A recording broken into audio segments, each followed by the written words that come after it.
أما بعد عن عمر بن الخطاب رضي الله عنه قال قال رسول الله صلى الله عليه وسلم إنما الأعمال بالنيات وإنما لامرئ ما نوى ومن كانت هجرته إلى الله ورسوله فهجرته إلى الله ورسوله ومن كانت هجرته إلى دنيا يصيبها أو امرأة يتزوجها فهجرته إلى ما هاجر إليه.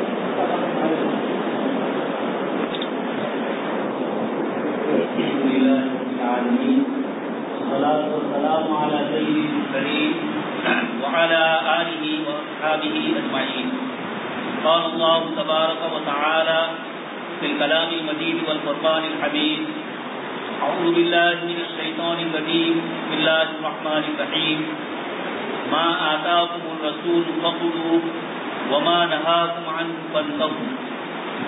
وقال النبي صلى الله عليه وسلم: إنما الأعمال بالنيات وإنما لامرئ ما نوى ومن كانت هجرته إلى الله ورسوله فهجرته إلى ما هاجر فهجرته إلى الله ورسوله ومن كانت هجرته إلى دنيا يصيبها أو امرأة يتزوجها فهجرته إلى ما هاجر إليه. متفق عليه.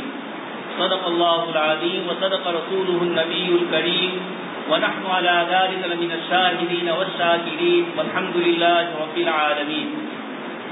محترم و مکرم حضرات مشائخین اعظام، علماء کرام، طلبہ عزیز اور ایمان والے بھائی، اللہ تبارک و تعالیٰ کا شکر اور احسان ہے کہ آج اس نے ہمیں ایسی بابرکت مجلس میں حاضری رہنے کی سعادت نصیب فرمائی جو جناب نبی اکرم صلی اللہ علیہ وسلم کے دسترخوان سے ہمیں کچھ روحانی غذا حاصل کرنے کی توفیق مل رہی. دوستوں اور بزرگوں، دنیا میں بہت سارے جلسے جلوس ہوتے ہیں، بہت ساری محفلیں ہوتی ہیں، لیکن جناب نبی اکرم صلی اللہ علیہ وسلم کی نسبت سے جو مجلس ہوتی ہے اور آپ صلی اللہ علیہ وسلم کی احادیث مبارکہ کی نسبت سے جو مجلس ہوتی ہے، یہ انتہائی بابرکت مجلس ہوتی ہے.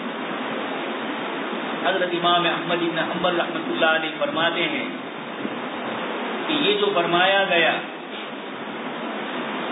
اہل الحدیث ہم اہل النبی، کہ جو لوگ جناب نبی اکرم صلی اللہ علیہ وسلم کی احادیث مبارکہ سے اپنے آپ کو وابستہ کرتے ہیں، صبح اور شام جن کا پڑھنا اور جن کا اوڑھنا بچھونا جناب نبی اکرم صلی اللہ علیہ وسلم کی روایتیں ہوتی ہے، یہ وہ حضرات ہے جو اہل النبی ہے.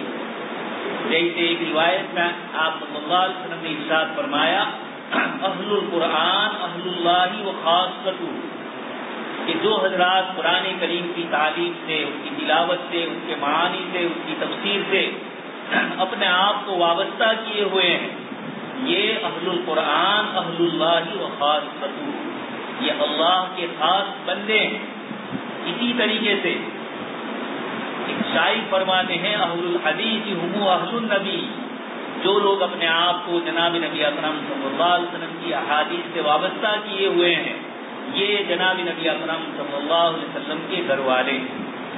آگے شاعر یہ کہتا ہے کہ انہوں نے جناب نبی اکرم صلی اللہ علیہ وسلم کی مجلس میں تو حاضری نہیں دی، اور آپ صلی اللہ علیہ وسلم کی مجلس میں یہ خود حاضر نہیں ہو سکے، لیکن ان کے ساتھ جناب نبی اکرم صلی اللہ علیہ وسلم کی مجلس میں، یعنی گویا احادیث مبارکہ سے جو حضرات اپنے آپ کو مستفید کرتے ہیں، حقیقت میں وہ جناب نبی اکرم صلی اللہ علیہ وسلم کی مجلس میں حاضر. اس لیے آج کی یہ بابرکت مجلس جس میں جناب نبی اکرم صلی اللہ علیہ وسلم کی احادیث مبارکہ کا ایک گلدستہ مشکات المصابیح کی شکل میں جو ہمارے سامنے پڑھا گیا، جس کی پہلی روایت کو پڑھا گیا، یہ کتاب مشکات المصابیح، یہ جناب نبی اکرم صلی اللہ علیہ وسلم کی روایتوں کا وہ مجموعہ ہے کہ دوستوں اور بزرگوں، بخاری شریف تو ہندوستان میں صوبے گجرات کو چھوڑ کر اور دوسرے علاقوں میں بہت بعد میں آئی، لیکن ایک لمبی مدت تک ہمارے مدارس اسلامیہ میں اور ہماری خانقاہوں میں مشکات المصابیح کا درس ہوتا ہے۔ آپ حضرات جس علاقے سے وابستہ ہے، یہ اسلام کا وہ اولین مرکز ہے، علاقہ سندھ اور کچھ، جس میں حضرات صحابہ کرام کے بعد تابعین اور تبع تابعین اور اس کے بعد محدثین کی ایک بہت بڑی جماعت، محدثین علماء سندھ اس نام سے مستقل کتابیں لکھی گئی ہے، اور اس میں کچھ کا اور دوسرے علاقوں کے جو محدثین ہیں ان سارے حضرات کا ذکر کیا ہے۔ اس لیے میرے لیے خود آج کی مجلس کی حاضری انتہائی سعادت اور برکت والی ہے کہ ایک ایسے علاقے کے ساتھ ہماری نسبت ہے جو اسلامی خلافت کے اعتبار سے بھی اسلامی سلطنت کا سب سے پہلے حصہ بر صغیر میں ہوا، اور اس کے ساتھ علم حدیث کے ساتھ علماء سندھ کا وہ تعلق ہے کہ حاشیہ سندھی کے نام سے بخاری شریف کا حاشیہ مشہور ہے، اور بھی حدیث شریف کی دوسری کئی کتابیں ہیں، علماء سندھ نے ان کے اوپر اپنی تعلیقات اور اپنے حواشی لکھے۔ اس لیے جناب نبی اکرم صلی اللہ علیہ وسلم کی اور اسلامی سلطنت کی ابتدا کے ساتھ ہی آپ کا علاقہ وابستہ ہے۔ علامہ بلازری رحمۃ اللہ علیہ نے فتح البلدان میں حضرات تابعین کے اور تبع تابعین کے آنے کے جو ذکر فرمائے ہیں، اس کے اندر صاف صریح الفاظ کے اندر کش کا لفظ لکھا ہے، اور یہ فرمایا کہ اس سے مراد یہی علاقہ ہے۔ ہمارے یہاں تو مشہور ہی ہے، اس زمانے میں اور عالم عرب کے اندر مشہور نہیں تھا، تو اس کی نسبت کرتے ہوئے علامہ بلازری رحمۃ اللہ علیہ نے اس علاقے کا بھی ذکر فرمایا۔ آج یہاں اس کی نشأت ثانیہ ہو رہی ہے۔ ہم یہ نہیں کہیں گے کہ احادیث مبارکہ کا درس اس علاقے میں پہلی مرتبہ ہو رہا ہے، یہ ضرور کہیں گے کہ لمبی مدت تک احادیث مبارکہ سے ہم تھوڑے دور ہو گئے۔ اللہ تبارک تعالیٰ نے آج یہ برکت والا دن کچھ والوں کو نصیب فرمایا کہ پھر وہ پہلے والی احادیث مبارکہ کی نسبتیں اور احادیث مبارکہ کی خدمتیں جو اس علاقے کے ساتھ وابستہ تھی، آج اللہ تبارک تعالیٰ نے ہمیں بھی اس کے ساتھ منسلک کر دیا، اور آج ایک ایسی کتاب کی ابتدا ہو رہی ہے جو کئی کتابوں کا مجموعہ ہے۔ آپ کے سامنے کتاب کھلی ہوئی ہے، اور اس کے مقدمے کے اندر یہ دو کتابوں کا مجموعہ ہے، مصابیح بھی ہے اور مشکات بھی۔ مصابیح کے مصنف نے روایتوں کو جمع کیا، لیکن کچھ چیزیں سند وغیرہ کی اور حوالے وغیرہ کی رہ گئی، تو پھر مشکات کے مصنف تشریف لائے اور انہوں نے اس کے اندر اضافہ کیا، فصل 40 کا بھی، اور اس کے ساتھ ساتھ احادیث کی ایک ترتیب اور اس کی سند کو ذکر فرمایا۔ اس لیے ہر زمانے میں علماء محدثین کے یہاں مشکات المصابیح کا ایک بڑا مقام ہے۔ اس کی ایک وجہ یہ بھی ہے کہ یہ ایک کتاب نہیں ہے، احادیث مبارکہ کی کئی کتابوں کا مجموعہ ہے۔ دوسری بات یہ ہے کہ دور حدیث شریف میں جو کتابیں اخیری سال میں جو کتابیں پڑھائی جاتی، ایک سال میں وہ ساری کتابیں ادا نہیں کی جاتی۔ درایتاً اور روایتاً میں ایک بڑا حصہ روایت کا صرف ہوتا ہے، اس لیے مشکات پڑھانے والا مصنف اس کو محنت کرنی پڑتی ہے۔ دور حدیث سے پہلے والا سال ہے، پوری کتاب ہمارے مدارس اسلامیہ میں درایتاً پڑھائی جاتی ہے، یعنی حدیث شریف بھی پڑھائی جاتی ہے، اور اس کے جو معانی اور مطالب اور حدیث شریف میں ائمہ محدثین ائمہ مجتہدین نے جو محنتیں اور کاوشیں اور کوششیں فرمائی، اس کا بھی اس میں ذکر کیا جاتا ہے۔ اس لیے یہ کتاب بڑی بابرکت ہے، اس کے پڑھانے والے اور اس کے پڑھنے والے یہ سب بابرکت ہے۔ اللہ تبارک تعالیٰ نے اس کتاب کو ایسی مقبولیت نصیب فرمائی کہ حضرت مولانا سید ابو الحسن علی ندوی رحمۃ اللہ علیہ، جنہوں نے نصاب تعلیم پر بہت سارے مضامین لکھے ہیں، مدارس کا نصاب کیسا ہو، مشکات کے سلسلے میں بھی آپ نے بھی، اور مقالات سلیمانی میں حضرت علامہ سید سلیمان ندوی رحمۃ اللہ علیہ نے ہندوستان میں مشکات کس طریقے سے آئی، اس سے پہلے اور دوسری حدیث شریف کی کتاب پڑھائی جاتی تھی، لیکن جب مشکات آئی تو عموماً مدارس اسلامیہ میں ہی نہیں، صوفیاء کرام کی خانقاہوں میں بھی مشکات کا درس ہونے لگا، اور ہمارے لیے بڑی خوشی اور مسرت کا مقام ہے کہ ہندوستان کے ایک بہت بڑے محدث حضرت شاہ عبدالحق محدث دہلوی رحمۃ اللہ علیہ، جو حضرت مجدد الفسانی رحمۃ اللہ علیہ کے زمانے کے، اکبر کے زمانے کے یہ دونوں بڑے بزرگ ہیں۔ مجدد الفسانی رحمۃ اللہ علیہ نے اپنے میدان میں کام کیا اور علم حدیث میں حضرت شاہ عبدالحق محدث دہلوی رحمۃ اللہ علیہ نے بڑا کام کیا۔ مشکات المصابیح کے ساتھ آپ کو خصوصی مناسبت، اس لیے آپ نے اس کی 2 شرحیں لکھی، ایک فارسی میں لکھی اشیحۃ اللمعات اور ایک دوسری لکھی لمعات جو عربی زبان میں، اور جو اب تک ہندوستان میں نہیں ملتی تھی۔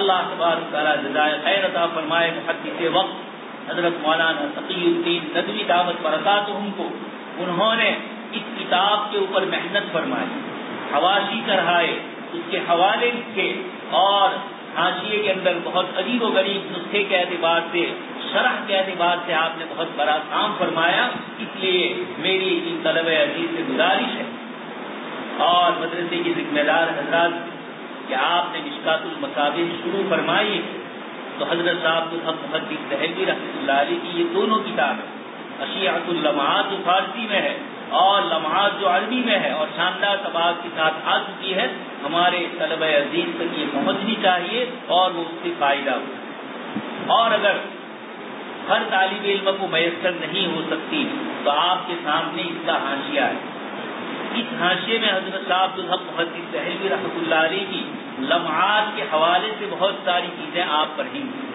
ملا علی قاری رحمۃ اللہ علیہ کی مرقات جو مشکات کی شرح ہے، اس سے بھی آپ فائدہ اٹھا سکیں گے۔ حضرت مولانا ادریس کاندلوی رحمۃ اللہ علیہ، انہوں نے بھی التاریخ الصبیح مشکات کی شرح لی۔ اور میں ایک نام بھول گیا، حضرت حافظ ابن حجر 2 ہے، ابن حجر اسقلانی ہے اور ابن حجر ہیثمی مکی ہے۔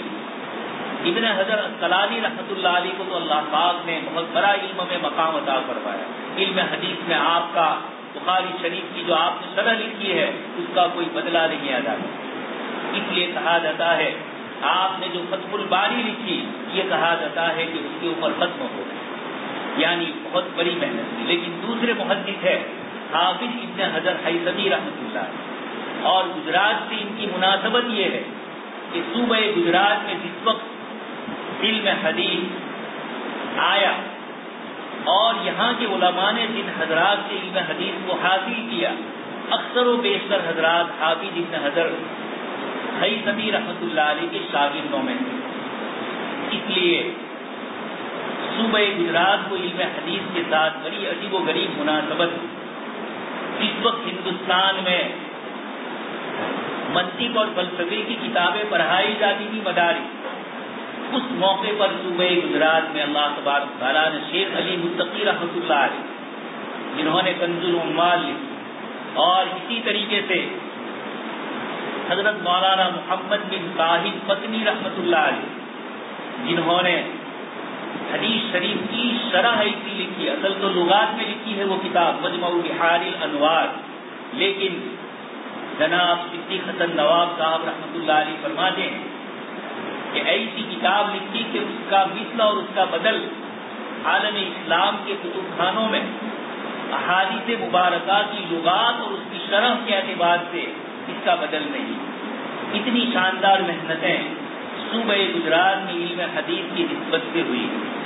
جن محدث عظیم کا میں نے نام لیا، شاہ عبدالحق محدث دہلوی رحمۃ اللہ علیہ، یہ خود مدینہ منورہ میں گئے اور شیخ علی متقی کے قریبی رشتے دار شیخ عبد الوہاب متقی اور بھروچ شہر کے ایک بہت بڑے محدث تھے مدینہ منورہ میں، ان دونوں حضرات سے حضرت شاہ عبدالحق محدث دہلوی رحمۃ اللہ علیہ نے علم حدیث حاصل کی۔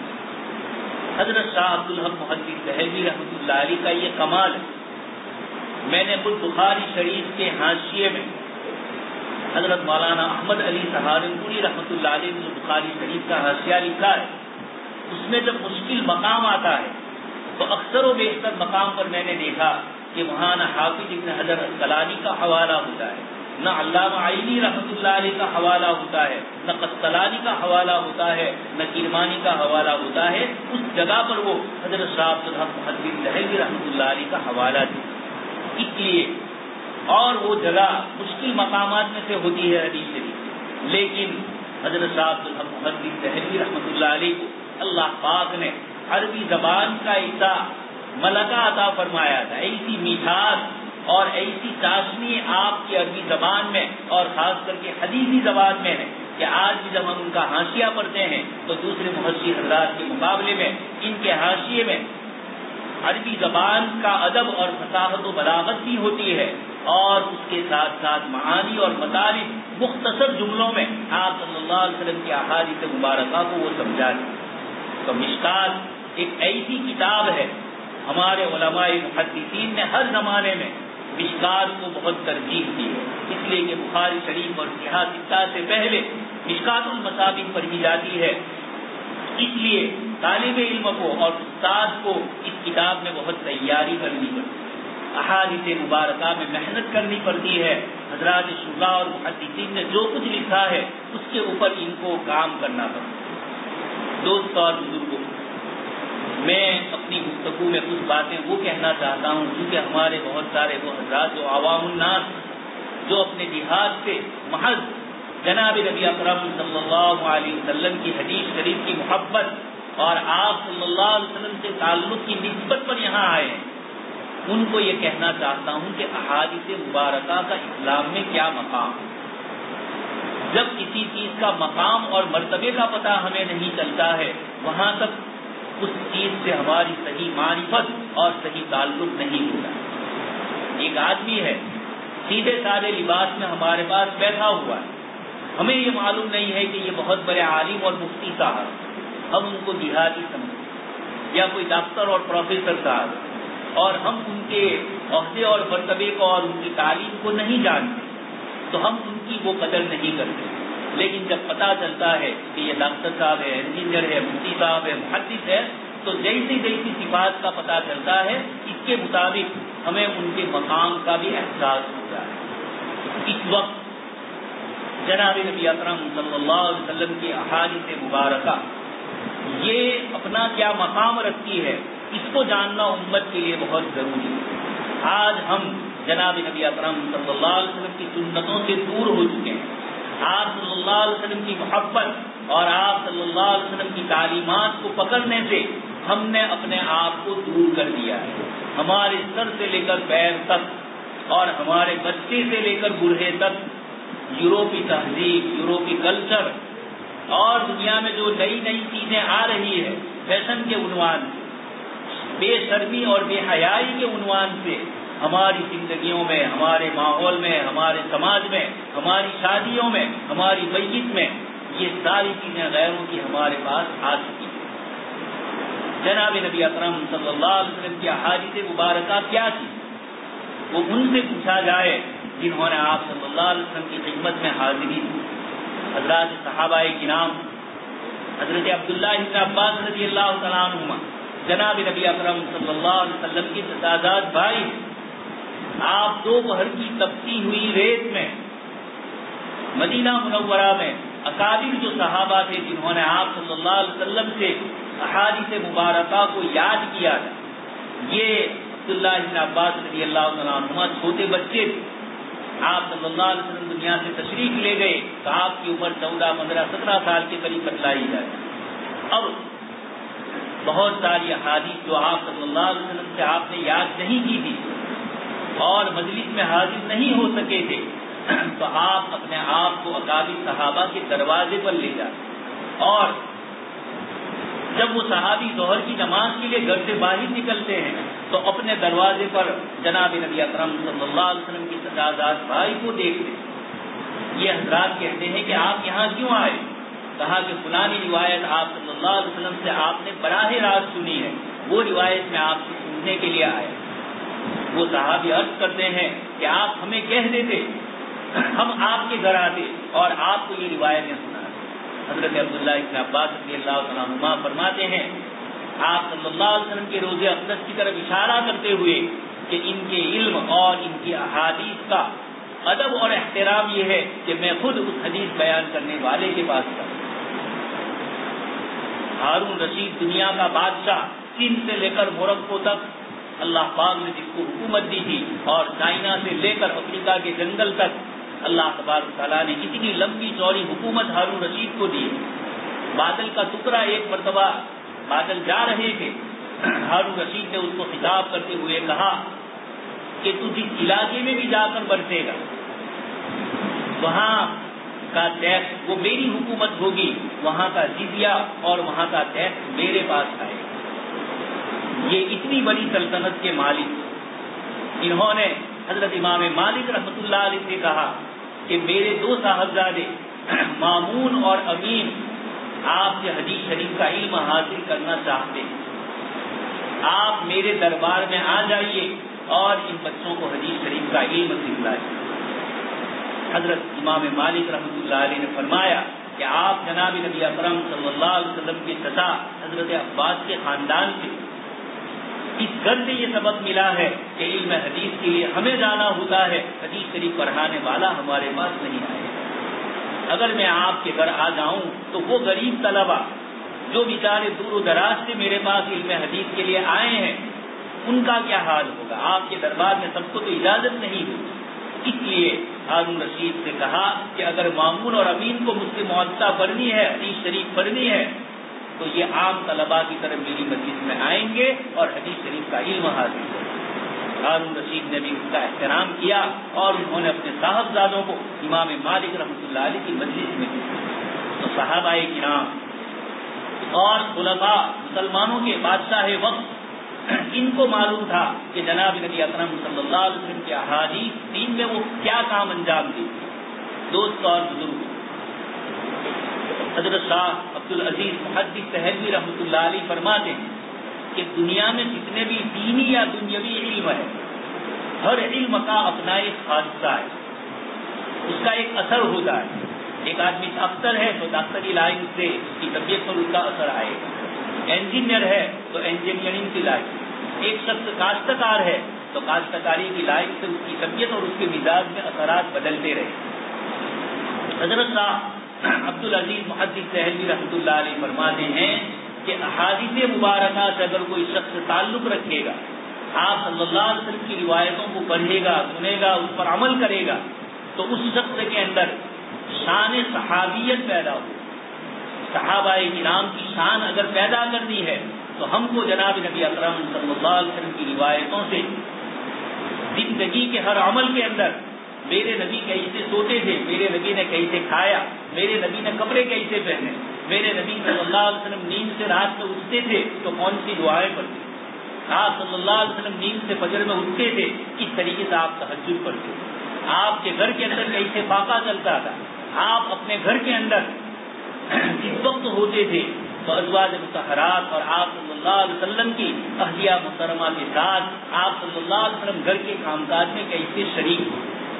دوستوں اور بزرگوں، قرآن کریم نے یہ چیلنج فرمایا کہ جناب نبی اکرم صلی اللہ علیہ وسلم کی زندگی کے علاوہ اور آپ کی سیرت کے علاوہ تمہارے لیے اور کوئی سیرت، نمونہ اور اسوہ اور آئیڈیل اور آدرش نہیں بنتا۔ لقد کان لکم فی رسول اللہ اسوۃ حسنہ، تاکید کے ساتھ فرمایا لقد کان لکم فی رسول اللہ، تمہارے لیے اللہ کے رسول صلی اللہ علیہ وسلم کی زندگی میں اسوہ اور نمونہ ہے۔ اور یہ آیت قرآن کریم قیامت تک کی انسانیت کے لیے نازل ہوا ہے، ایمان والوں کے لیے بھی، بغیر ایمان والوں کے لیے، سائنس اور ٹیکنالوجی پڑھنے والوں کے لیے بھی، اور ایک جہاد میں رہنے والے عامی اور جاہل آدمی کے لیے بھی، ایک کاشتکار کے لیے بھی اور ایک تاجر کے لیے بھی جناب نبی اکرم صلی اللہ علیہ وسلم کی زندگی اسوہ اور نمونہ۔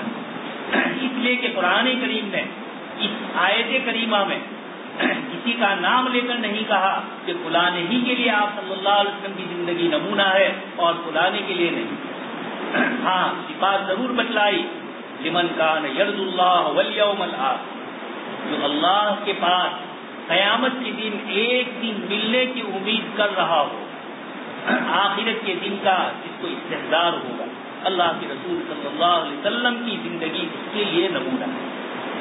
دوست اور بزرگوں، ہمیں پیدائشی طور پر اور وراثتی طور پر جناب نبی اکرم صلی اللہ علیہ وسلم کا دین مل گیا، اس لیے احادیث مبارکہ کی اور دین اسلام کی وہ قدر نہیں۔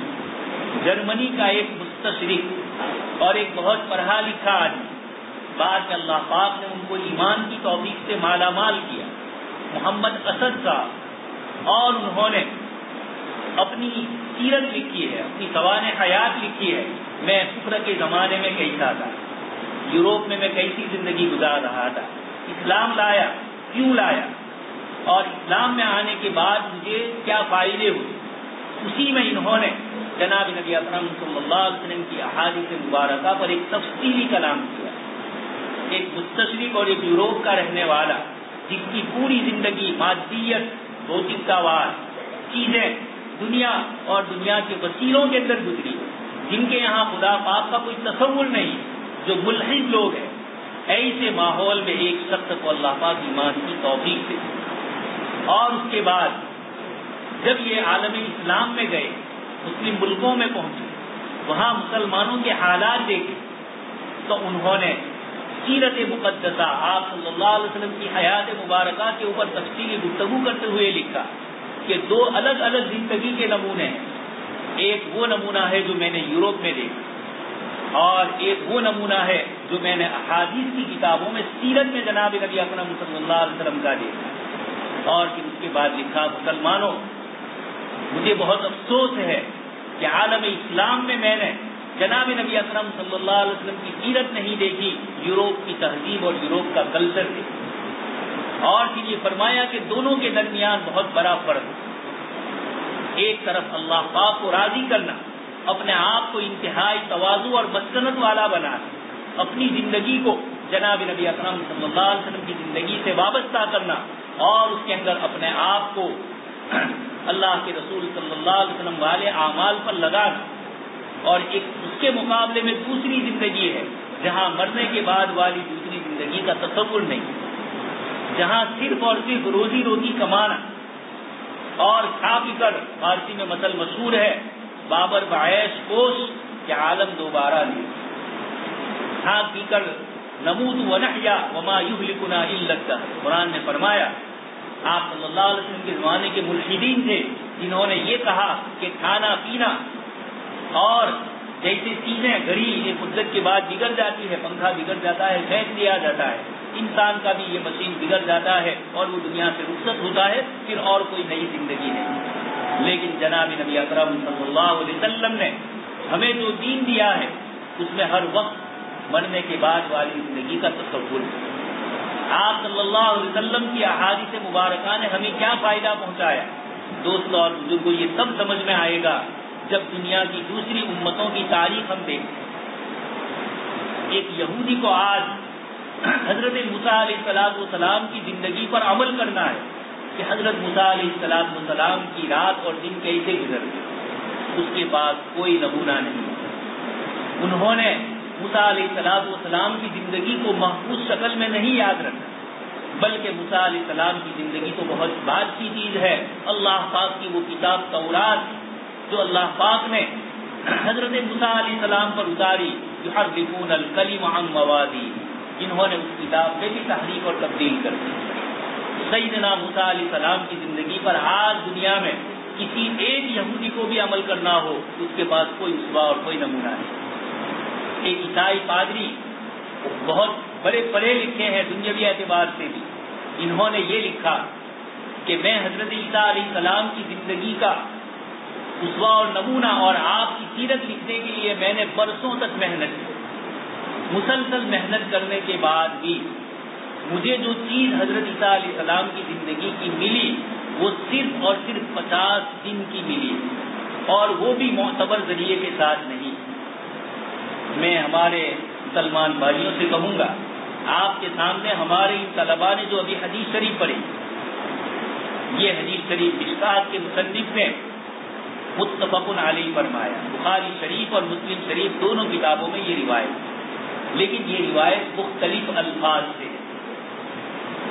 آپ نے جو پڑھے وہ الفاظ بھی ہے اور بھی دوسرے الفاظ ہے، الگ الگ طریقوں سے صحابہ کرام نے اس روایت کو نقل فرمایا، یہ روایت متفق علیہ فرمایا۔ اس کا مطلب یہ ہوا کہ امام بخاری اور امام مسلم رحمۃ اللہ علیہ اپنے زمانے سے لے کر جناب نبی اکرم صلی اللہ علیہ وسلم کے زمانے تک جتنے محدثین ہیں، جو ان کے استاد اور استاد کے استاد ہیں، ان سب تک سند امام بخاری رحمۃ اللہ علیہ نے حضور صلی اللہ علیہ وسلم تک پہنچا۔ امام بخاری رحمۃ اللہ علیہ سے لے کر میرے اور آپ تک جو پڑھنے والے ہیں، جو علماء کرام فارغ ہو چکے ہیں، ان سب حضرات کے بعد جب انہوں نے بخاری شریف پڑھی تو ان کو سند بتلائی گئی حضرت شاہ ولی اللہ رحمۃ اللہ علیہ سے لے کر امام بخاری رحمۃ اللہ علیہ، اور حضرت شاہ ولی اللہ رحمۃ اللہ علیہ سے لے کر اپنے استاد تک، جیسے میں نے بخاری شریف جس استاد سے پڑھی ہے ان سے لے کر امام حضرت شاہ ولی اللہ رحمۃ اللہ علیہ تک، حضرت شاہ ولی اللہ رحمۃ اللہ علیہ سے لے کر امام بخاری، مسلم، ترمذی، ان سب کی سند حضرت شاہ ولی اللہ رحمۃ اللہ علیہ نے اپنی کتاب میں لکھی، اور امام بخاری سے لے کر حضور صلی اللہ علیہ وسلم تک ایک مسلمان جب کوئی حدیث ذکر کرتا ہے تو وہ ڈنکے کی چوٹ پر یہ کہہ سکتا ہے کہ میں نے یہ فلانے سے سنی، انہوں نے فلانے سے سنی، انہوں نے فلانے سے سنی، اور جناب نبی اکرم صلی اللہ علیہ وسلم تک یہ ہماری روایتیں پہنچتی۔ یہ عیسائی پادری یہ کہتے ہیں کہ مجھے حضرت عیسیٰ علیہ السلام کی زندگی کی جو واقعات ملے ہیں اس کی کوئی سند نہیں، لکھا ہے لوگوں نے، لیکن کس نے کس سے نقل کیا اس کی کوئی گارنٹی۔ حضرت امام بخاری رحمۃ اللہ علیہ حدیث شریف کے لیے ایک صاحب کا پتہ چلا کہ وہ حدیث شریف جناب نبی اکرم صلی اللہ علیہ وسلم کی کم سند کے ساتھ نقل فرمائے، تو امام بخاری رحمۃ اللہ علیہ ان کے دروازے تک پہنچے۔ وہ زمانہ جب کھانے پینے اور رہنے سہنے کی یہ ساری سہولیات سفر کی نہیں تھی، کتنی مشقتیں برداشت کر کے حضرت امام بخاری رحمۃ اللہ علیہ وہاں پہنچے۔ اتفاق تھا کہ اس وقت وہ صاحب اپنے گھوڑے کو بلا رہے تھے، اور دیہاتوں میں آپ دیکھتے ہیں جانور کو بلانے کے لیے دامن پھیلایا جاتا ہے تاکہ بکری اور جانور یہ سمجھتے ہیں کہ کچھ غلہ اور کچھ کھانا ہے اور وہ دوڑتے ہوئے آتے ہیں، لیکن دامن میں کچھ تھا نہیں اور وہ اپنے جانور کو بلا رہے۔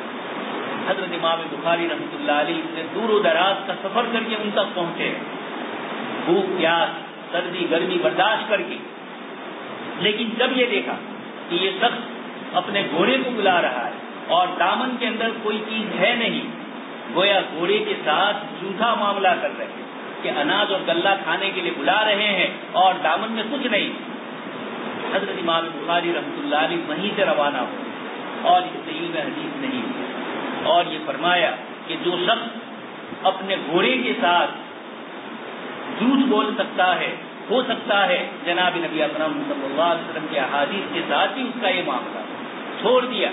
اس طریقے سے جناب نبی اکرم صلی اللہ علیہ وسلم کا دین ہم تک امام بخاری سے جو پہنچا ہے، امام مسلم سے، امام ابو داؤد، ترمذی اور دوسرے بہت سارے محدثین، حضرت امام محمد رحمۃ اللہ علیہ، امام ابو یوسف رحمۃ اللہ علیہ، اور ہمارے چاروں ائمہ مجتہدین جو بڑے محدثین تھے، ان سارے حضرات سے جو ہمیں علم حدیث پہنچا ہے۔ دوستوں اور بزرگوں، اس کی قدر کے لیے میں آپ کے سامنے ایک اور یورپ کے ایک شخص کا قصہ نقل کرتا ہوں۔ اسپنگر کر کے یورپ کے ایک بہت بڑے لکھنے والے، انہوں نے یہ کہا کہ میں اسلام کا مطالعہ کر رہا تھا اور اسی میں نے احادیث مبارکہ کا مطالعہ شروع کیا، تو مجھے ایک چیز عجیب معلوم ہوئی مسلمانوں کے یہاں کہ احادیث کو تو یہ لوگ نقل کرتے ہی ہیں، لیکن ان کے یہاں ایک مستقل سبجیکٹ ہے، فن اسماء الرجال۔ وہ لوگ جنہوں نے جناب نبی اکرم صلی اللہ علیہ وسلم کی احادیث کو ہم تک پہنچایا، یہ خود کیسے ہیں، کہاں پیدا ہوئے، کہاں وفات ہوئی، کس سے علم حاصل کیا، جن سے علم حاصل کیا وہ کیسے تھے، ان سے کنہوں نے شاگردگی اختیار کی، ان کی عملی زندگی کیسی تھی، ان کی علمی زندگی کیسی تھی، سماج اور سوسائٹی میں وہ کیسے رہتے تھے، اخلاقیات ان کے کیسے تھے۔ مسلمانوں نے جناب نبی اکرم صلی اللہ علیہ وسلم کی روایت نقل کرنے والے 4 لاکھ انسانوں کی زندگی محفوظ کر لی ہے، اور ہمارے کتب خانوں میں یہ کتابیں موجود ہے، جس میں جس راوی کے متعلق آپ کو تحقیق کرنی ہو وہ آپ کو مل جائے۔ یہ اسپنگل لکھ رہا ہے کہ دنیا کی تاریخ میں یہ ایک عجیب چیز ہے کہ ایک شخص کی زندگی کو محفوظ رکھنے کے لیے جن لوگوں نے محنتیں کی، ان لوگوں کی زندگی کو محفوظ رکھنے کا انتظام کیا ہے۔ یہ ایک طرف تو ان محدثین کے لیے اللہ پاک کی طرف سے یہ دنیا میں انعام ملا کہ جب تم نے میرے حبیب صلی اللہ علیہ وسلم کی احادیث کو پہنچانے کے لیے جرح و تعدیل اور روایتوں میں چھان بتت کی اور محنت اور مشقت کر کے تم نے یہ روایتیں جمع کی اور روایت کے راویوں پر تم نے کلام کیا، تو تم نے میرے نبی کی حدیث کے اوپر یہ محنت کی، میں تمہاری زندگیوں کو بھی محفوظ کر دیتا۔ یہ جناب نبی اکرم صلی اللہ علیہ وسلم کا معجزہ ہے کہ آج ان سارے محدثین کی زندگی میں اور آپ اپنے دوستوں کو نہیں جانتے، اتنا زیادہ امام بخاری رحمۃ اللہ علیہ کے متعلق، امام مسلم اور یہ سارے محدثین کے متعلق کتابیں بڑی بڑی، مصابیح اور مشکات کے مصنفین، ان دونوں بزرگوں کے متعلق حدیث شریف کی کتابیں آپ دیکھیں گے، امام بغوی نے کیا کیا، امام تبریزی نے کیا کیا، ان حضرات نے کیسے یہ کتابیں لکھی، یہ مقدمے میں انہوں نے کچھ لکھا ہے، اور اس کے علاوہ اور دوسرے محدثین نے بہت ساری چیزیں لکھی، فصل اول فصل ثانی، اس میں انہوں نے کیا اس کتاب کے اندر کمال کیا ہے اور کیسی محنت کی ہے۔ اس روایت کے اس کتاب میں ایک راوی ہے رواہ رزین، یہ لفظ آتا ہے، ہمارے محدثین پریشان تھے کہ رزین کون ہے، تھوڑی کچھ تو ان کے متعلق معلومات ملی تھی، لیکن دوسرے حضرات کے مقابلے میں ان کی معلومات زیادہ نہیں، تو عصر حاضر کے محدثین نے محنتیں کی اور اب رزین پر مستقل کتاب آ چکی۔ وہ شخص جن کے متعلق پچھلے دور میں 100-200 سال پہلے ہمارے محدثین اتنا کہتے تھے کہ رزین نام کے محدث ان کا یہ نام ہے، لیکن پوری تعلیم ان کی معلومات تعلیم کی نہیں تھی، لیکن الحمدللہ علم حدیث میں محنت کرنے والوں نے امام رزین کی پوری زندگی کو محفوظ کر لیا۔ انہوں نے اس کتاب میں یعنی ان کی اپنی کتاب سے مشکات کے مصنف نے جو روایتیں لی، کچھ حضرات نے اس کو مستقل الگ کر دیا اور رزین کے حوالے سے اس کے اوپر پوری تحقیق کی۔ دوست اور بزرگوں، میں آپ کو بتلانا چاہتا ہوں کہ یہ سب محنتیں کیوں، حدیث شریف کا اسلام میں کیا مقام ہے۔ ایسا سمجھ لیجیے، قرآن کریم میں اللہ تبارک تعالیٰ نے جو احکام نازل، یہ فرمایا اللہ پاک آپ صلی اللہ علیہ وسلم سے، ثم ان علینا بیان، یہ قرآن کریم جو آپ پر ہم نازل کر رہے ہیں آپ اس میں جلدی نہ فرمائیں، اور پھر اس کے بعد فرمایا ثم ان علینا بیان، اور یہ بیان جناب نبی اکرم صلی اللہ علیہ وسلم کے احادیث۔ تو میں آپ سے کہنا چاہتا تھا، ایک یہودی کو موسیٰ علیہ السلام کی زندگی پر عمل کرنا ہے، اس کے پاس کوئی چیز نہیں۔ ایک عیسائی کو حضرت عیسیٰ علیہ السلام کی زندگی پر عمل کرنا ہے، اس کے بیچارے کے پاس کچھ نہیں۔ تو کیا ہوا پھر؟ مجھے فرق آپ کو بتلانا ہے کہ جن مذاہب میں ان کے اپنے نبی کی زندگی محفوظ نہیں تھی، تو نبی کو چھوڑ کر نبی کے بعد والے جو لوگ ہیں، ان کی باتیں اور ان کی زندگیوں کو انہوں نے نمونہ بنایا۔ اس میں کوئی صحیح بھی تھا، کوئی غلط بھی تھا، جیسا بھی آیا اس کی زندگی کو نمونہ بنایا۔ اللہ پاک نے جب قرآن کریم میں یہ فرمایا کہ لقد کان لکم فی رسول اللہ اسوۃ حسنہ، یہ آیت صحابہ کرام کو ایک طرف جناب نبی اکرم صلی اللہ علیہ وسلم کی سیرت کی دعوت دے رہے ہیں، تو دوسری طرف یہ آیت اشارہ کر رہی ہے کہ جب تمہیں ہمارے نبی کی زندگی پر نمونہ پر عمل کرنے کا ہم حکم دے رہے ہیں، تو ہمارا اپنا ذمہ ہے کہ ہم اپنے نبی کی زندگی کو محفوظ رہیں۔ کل کوئی مسلمان یہ نہ کہے کہ قرآن کریم نے ہمیں یہ کہا ہے کہ رسول اللہ صلی اللہ علیہ وسلم کی زندگی پر عمل کرو اور میرے پاس حضور کی زندگی کے لیے عمل کرنے کے لیے کوئی چیز نہیں ہے۔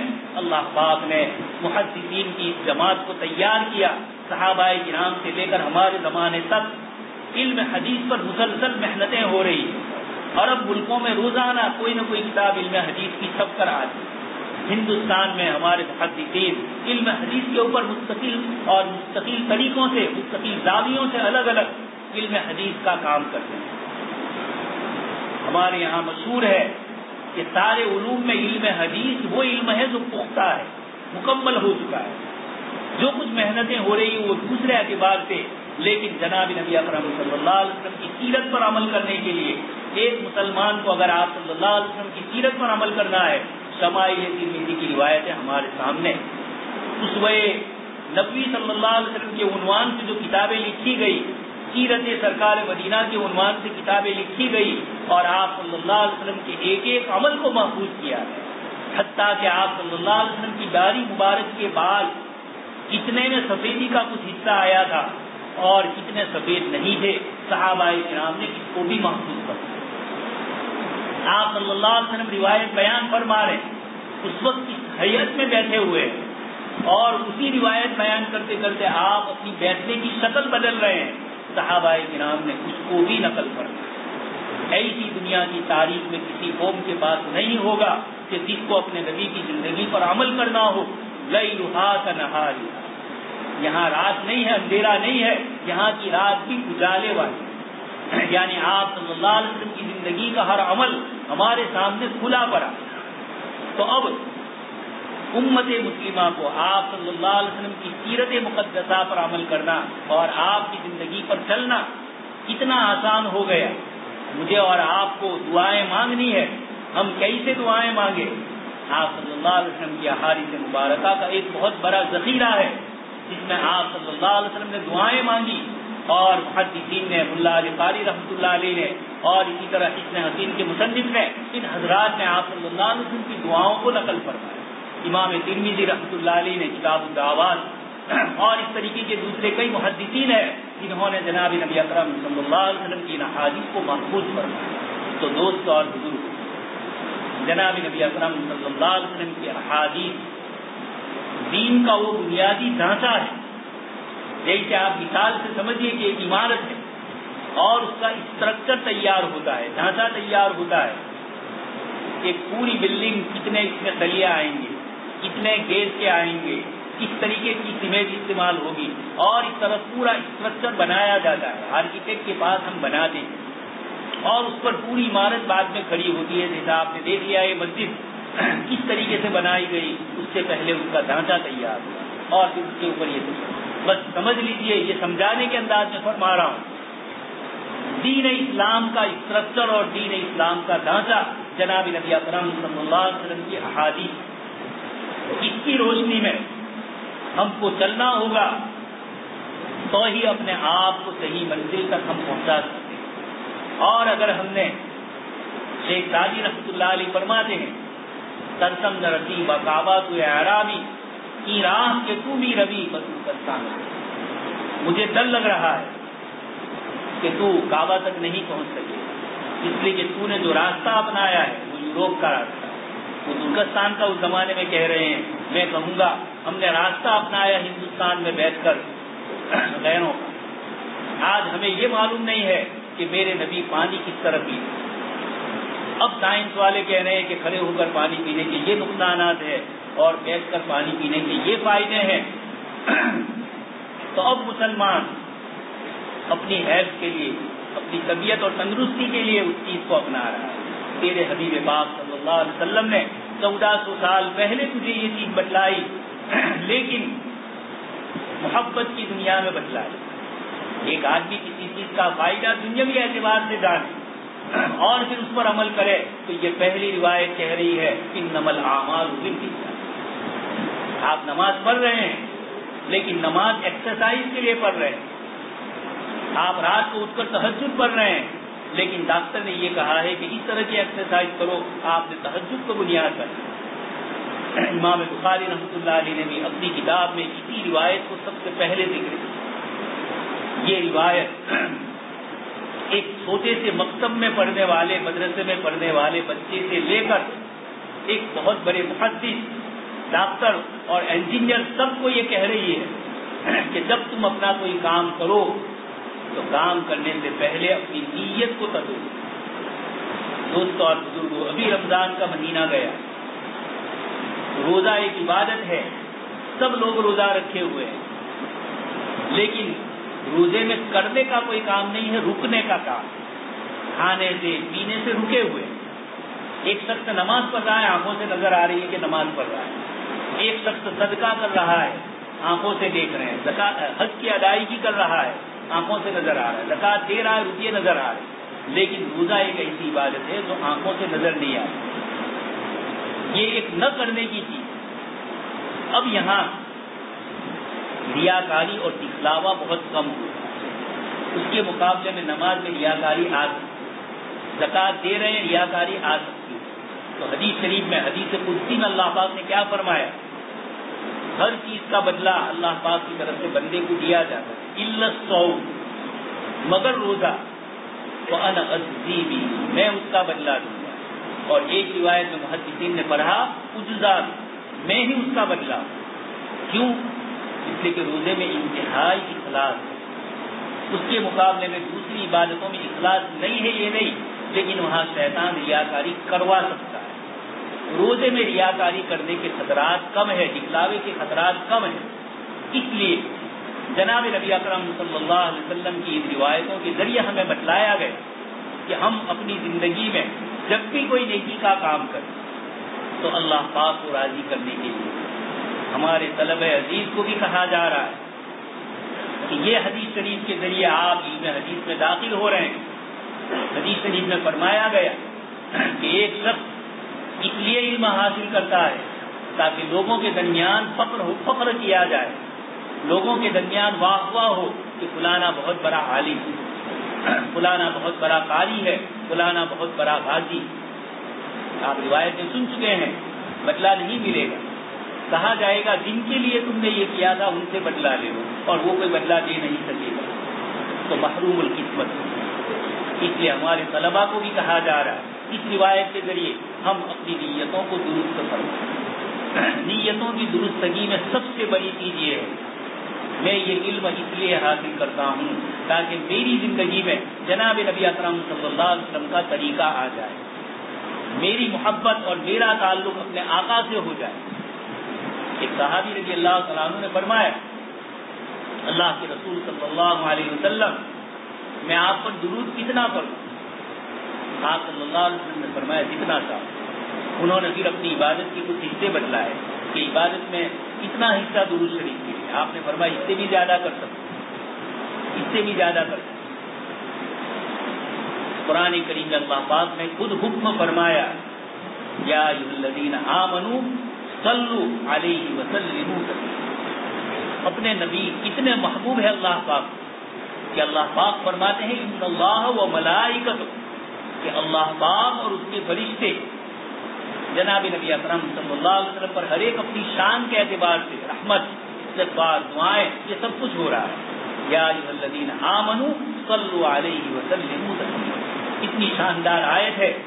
اللہ تبارک تعالیٰ نے اس سے پہلے بہت سارے مسائل ذکر کیے ہیں سورہ احزاب میں، نکاح اور طلاق کی، اور پھر اس کے بعد عورتوں کے پردے کے مسائل ذکر کیے، اور اسی ضمن میں اللہ تبارک تعالیٰ نے یہ آیت نازل فرمائی کہ اشارہ کر دیا کہ ایک طرف جناب نبی اکرم صلی اللہ علیہ وسلم کے ان مراتب کو اللہ پاک کی طرف سے بڑھایا جا، سورہ محمد میں اور سورہ فتح میں آپ صلی اللہ علیہ وسلم کا نام لیا جا رہا ہے، سورت کا نام ہی محمد، اور اس کے بعد والی سورت میں محمد رسول اللہ والذین معہ اشداء علی الکفار، یہ آیت اللہ پاک نے نازل فرمائی۔ آپ صلی اللہ علیہ وسلم نے اس کے ضمن میں یہ روایت نقل فرمائی کہ اللہ پاک نے تورات کے اندر آپ صلی اللہ علیہ وسلم اور آپ کے صحابہ کرام کے اوصاف کو ذکر فرمایا، ذالک مثلهم فی التوراۃ ومثلهم فی الانجیل، اور پھر اس کے بعد آگے سمجھا کر مثالیں دی۔ دوست اور بزرگ، صحابی کا لفظ ان کو ملا، اور ہمارے یہاں متفق عقیدہ ہے اہل سنت والجماعت کے نزدیک کہ صحابہ کرام کا مرتبہ کوئی بڑے سے بڑا ولی، کتب اور غوث ان کے مرتبے تک نہیں پہنچ سکتا۔ یہ کیوں ہے؟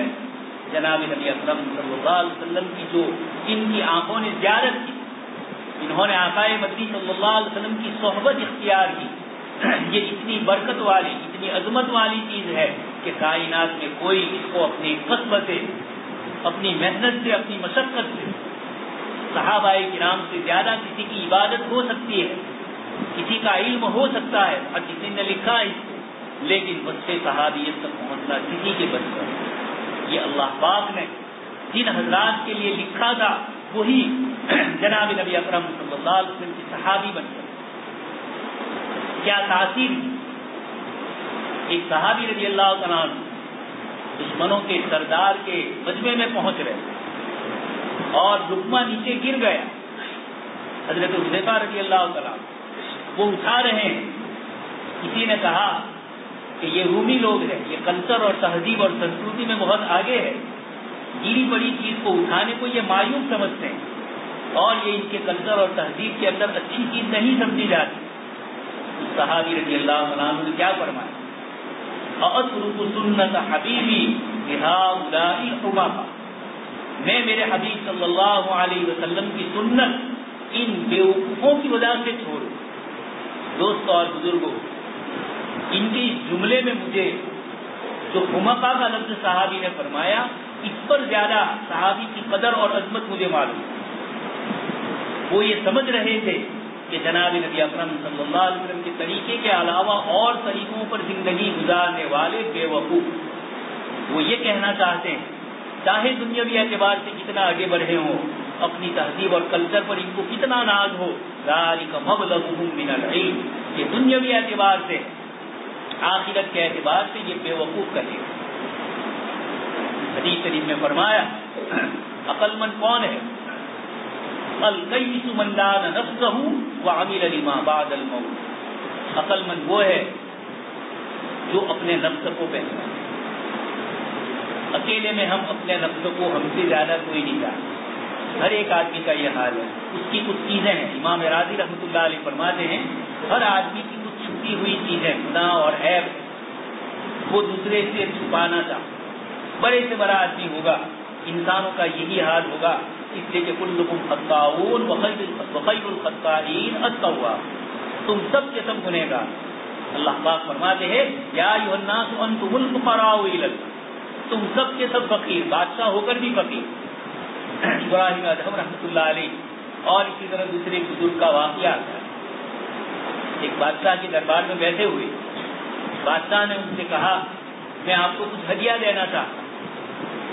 تھوڑی دیر کے بعد اس بزرگ نے پوچھا کہ آپ کے پاس اس وقت جتنی حکومت ہے کیا آپ یہ چاہتے ہو کہ آپ کی حکومت اس سے زیادہ ہو؟ کہاں کی تھی کہ آپ کے پاس اس وقت جتنی مال و دولت اور خزانہ ہے آپ یہ چاہتے ہو کہ اس سے زیادہ خزانہ آپ کے پاس آ جائے؟ بادشاہ نے کہا جی ہاں. کہا تب سے ہی شروع کیے کہ آپ اس سے زیادہ مستحق ہیں, اس لیے کہ آپ کو ضرورت ہے اور مجھے ضرورت نہیں. دوستوں اور بزرگوں, یہ ہے جناب نبی اکرم صلی اللہ علیہ وسلم کی محبت اور آپ سے تعلق کی چاشنی.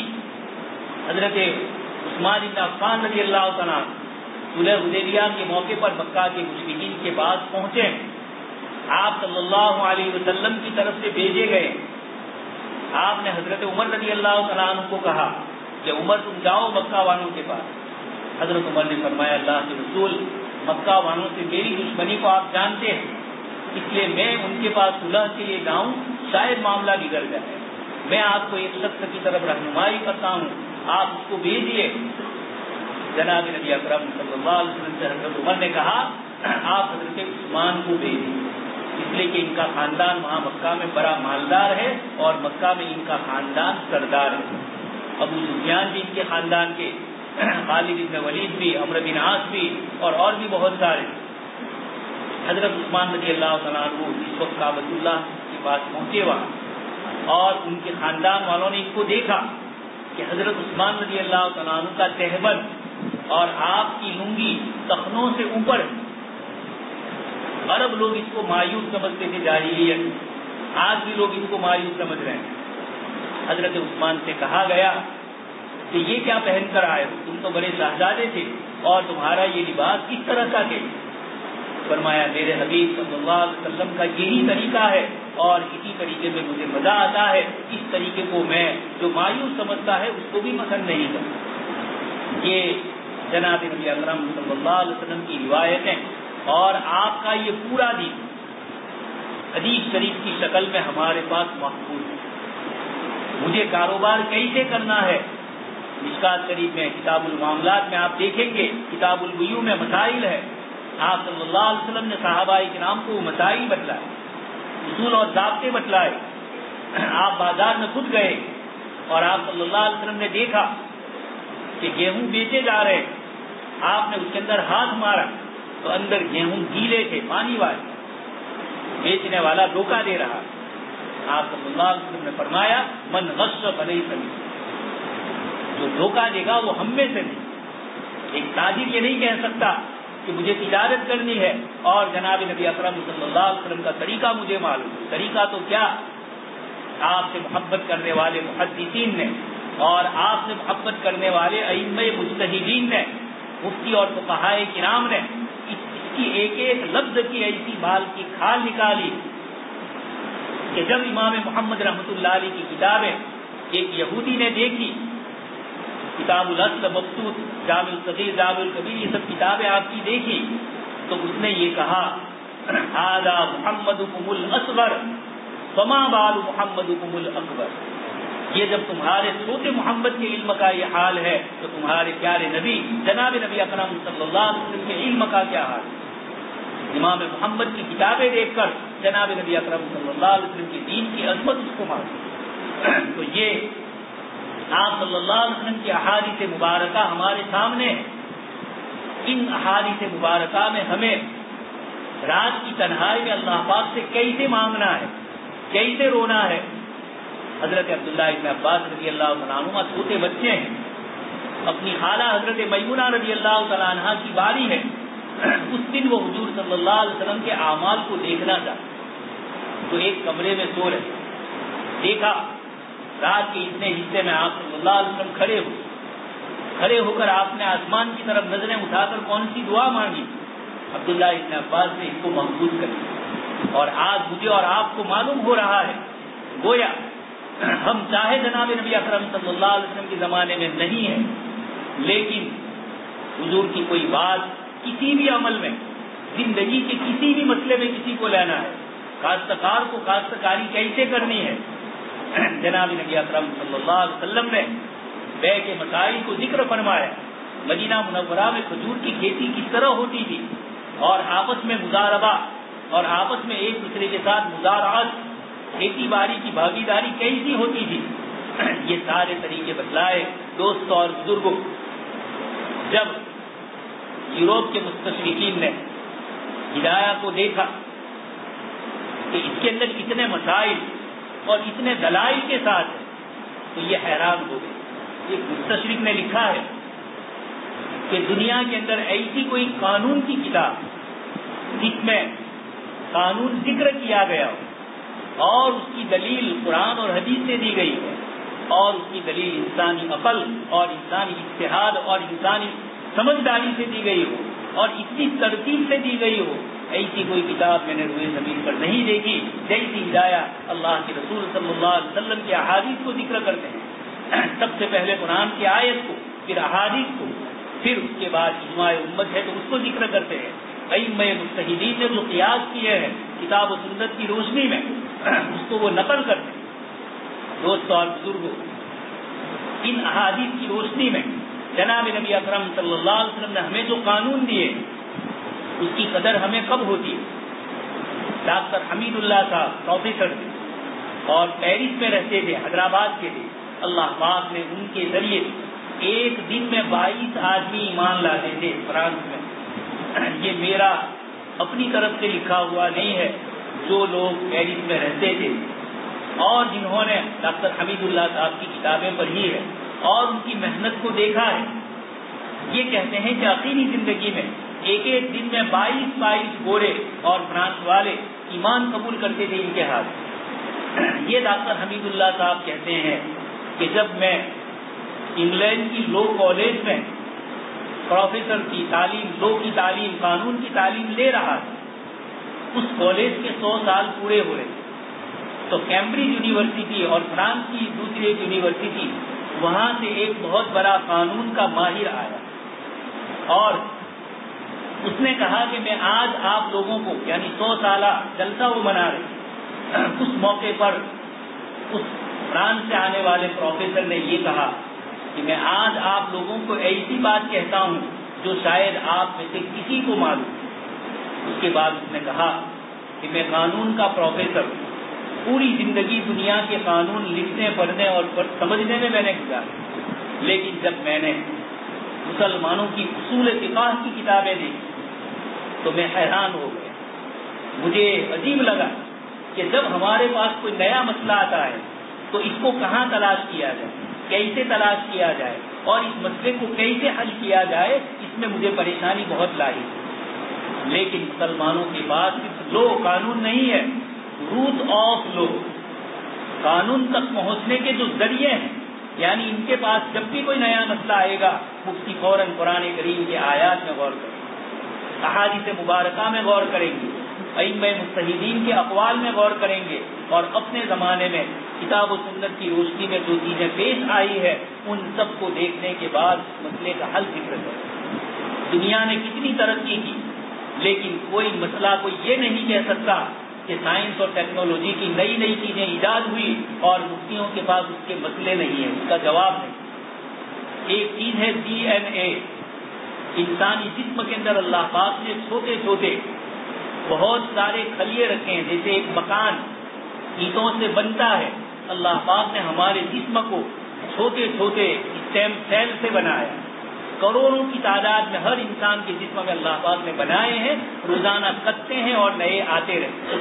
ہم کھاتے ہیں، پیتے ہیں، منرل لیتے ہیں، وٹامن لیتے ہیں، کھانے پینے کی ان چیزوں سے اللہ پاک کو بناتے ہیں، اور جب ہم تھکتے ہیں، کام کرتے ہیں تو یہ اس کے اندر استعمال۔ اس ڈی این اے کے مسئلے پر دبئی میں اسلامک فقہ اکیڈمی جدہ کے علماء کرام کی میٹنگ ہوئی، 2500 صفحے میں انہوں نے اس کے مضامین نقل کر کے ذکر کیے مفتیوں کے، اور وہ نیٹ کے اوپر موجود۔ ایک مسئلے پر 2500 صفحے لکھے جائے، یہ اس امت کو جناب نبی اکرم صلی اللہ علیہ وسلم کے ذریعے سب سے پہلی وحی نازل ہوئی ہے کہ اقرأ بسم ربک الذی خلق، پڑھیے آپ اپنے رب کے نام۔ دوستوں اور بزرگوں، پڑھا بہت جا رہا ہے لیکن بسم ربک نہیں ہے۔ دنیا کے لیے پڑھا جاتا ہے، لوگوں کو تباہ اور برباد کرنے کے لیے پڑھا جاتا ہے۔ ایٹم بم کس نے بنایا؟ کسی جاہل نے بنایا، کسی مولوی نے بنایا؟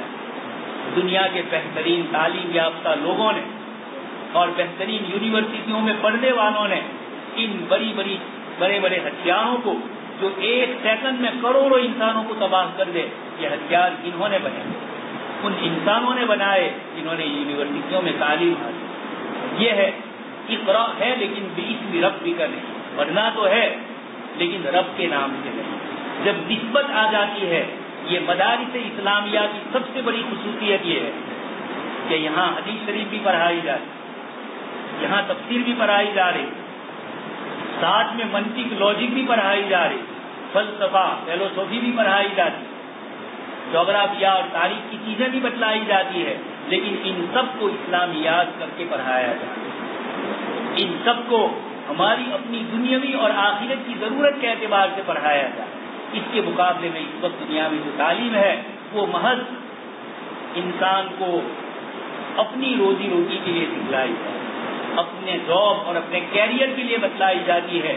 جناب رسول اللہ صلی اللہ علیہ وسلم نے صحابہ کرام کی صفہ والی جماعت کو تیار کیا اور یہ بتلایا دنیا کو کہ علم کی ایک ایسی جماعت بھی موجود ہے جو علم کو صرف علم کے لیے پڑھتی۔ 1930 میں حضرت مولانا ابوالکلام آزاد رحمۃ اللہ علیہ نے کانگریس کا ایک جلسہ، گاندھی جی بھی اس جلسے میں شریک تھے، اور حضرت مولانا ابوالکلام آزاد رحمۃ اللہ علیہ نے یہ فرمایا کہ دنیا میں علم کو محض علم کے اعتبار سے پڑھنے والے اگر کوئی ہے تو محض یہ مدارس اسلامیہ میں پڑھنے والے۔ اور دوسرے حضرات کے متعلق کیا کہا؟ ایک مٹھی چاول اور ایک مٹھی گیہوں کے لیے پڑھنے والے تو بہت سارے ہیں، لیکن علم کو علم کی نسبت سے پڑھنے والے، اپنے اللہ کو راضی کرنے والے، اپنے اللہ کی معرفت کے لیے پڑھنے والے، دوستوں اور بزرگوں، یہ وہ مدارس اسلامیہ ہے جہاں دنیا نہیں بنائی جاتی ہے، دین بنایا جاتا ہے، لیکن خود بخود دنیا دنیا وہی راغبۃ، دنیا ان کے پاس آتی ہے، وہ چاہتے نہیں ہے، اور دنیا ان کی قدر کرتی ہے۔ اس لیے یہ قدر کس لیے ہے؟ علماء کرام کو اچھا کھانا، اچھا پینا، اچھی سواریاں ملتی ہے، یہ ذرا غور کرے۔ تھوڑی سی نسبت ہم نے جناب نبی اکرم صلی اللہ علیہ وسلم کے نائب ہونے کی تو اللہ پاک آخرت میں تو جو دینا ہے وہ دیں گے، ما لا عین رأت ولا اذن سمعت ولا خطر علی قلب بشر۔ جنت کی نعمتیں ایسی ہے کسی آنکھ نے دیکھی نہیں، کسی کان نے سنی نہیں۔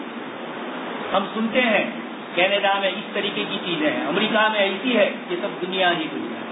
اللہ پاک فرماتے ہیں جنت کی نعمتیں ولا خطر علی قلب بشر، کسی انسان کے ذہن اور گمان میں بھی وہ چیز نہیں آئے گی۔ حضرت عبداللہ ابن عباس رضی اللہ تعالیٰ عنہما فرماتے ہیں وَأُوتُوا بِهِ مُتَشَابِهًا کی تفسیر میں آیت کریمہ میں ہے کہ اللہ پاک کی طرف سے جنت میں پھل دیے جائیں گے، تو دنیا میں جو پھل دیتے ہیں اس کے جیسے شکل میں ہوں۔ وَأُوتُوا بِهِ مُتَشَابِهًا، کیوں؟ تاکہ یہ بیچارہ یہ نہ سمجھے کہ یہ کون سا پھل، لیکن مزہ دنیا کے پھل کا مزہ اور ہے، دنیا فانی ہے، دنیا کی نعمتیں فانی اور دنیا کی نعمتوں کی لذتیں فانی۔ ایک غریب آدمی جھونپڑی میں رہتا ہے، وہ پریشان ہے کہ کب میں پختہ مکان میں رہوں گا، اور جو لوگ شاندار بنگلوں میں رہتے ہیں وہ وہاں رہتے رہتے بھی اکتا گئے، وہ چاہتے ہیں کہ اس سے اعلیٰ بھی۔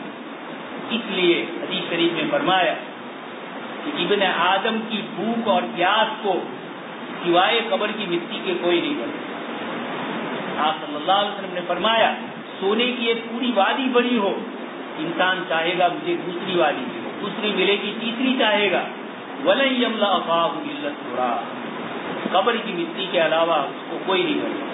حدیث شریف میں فرمایا، آپ صلی اللہ علیہ وسلم نے مثالیں دے کر فرمایا، آج یہ کہتے ہیں کہ پروجیکٹر پر تعلیم دی جاتی ہے، کمپیوٹر کے ذریعے تعلیم دی جاتی ہے، اسکرین کے اوپر تعلیم الگ الگ طریقوں سے دی جاتی ہے۔ دوست اور بزرگوں، جناب نبی اکرم صلی اللہ علیہ وسلم نے 1400 سال پہلے ریت کی اسکرین کے اوپر نشانات کر کے آپ صلی اللہ علیہ وسلم نے صحابہ کو مسائل سمجھائے۔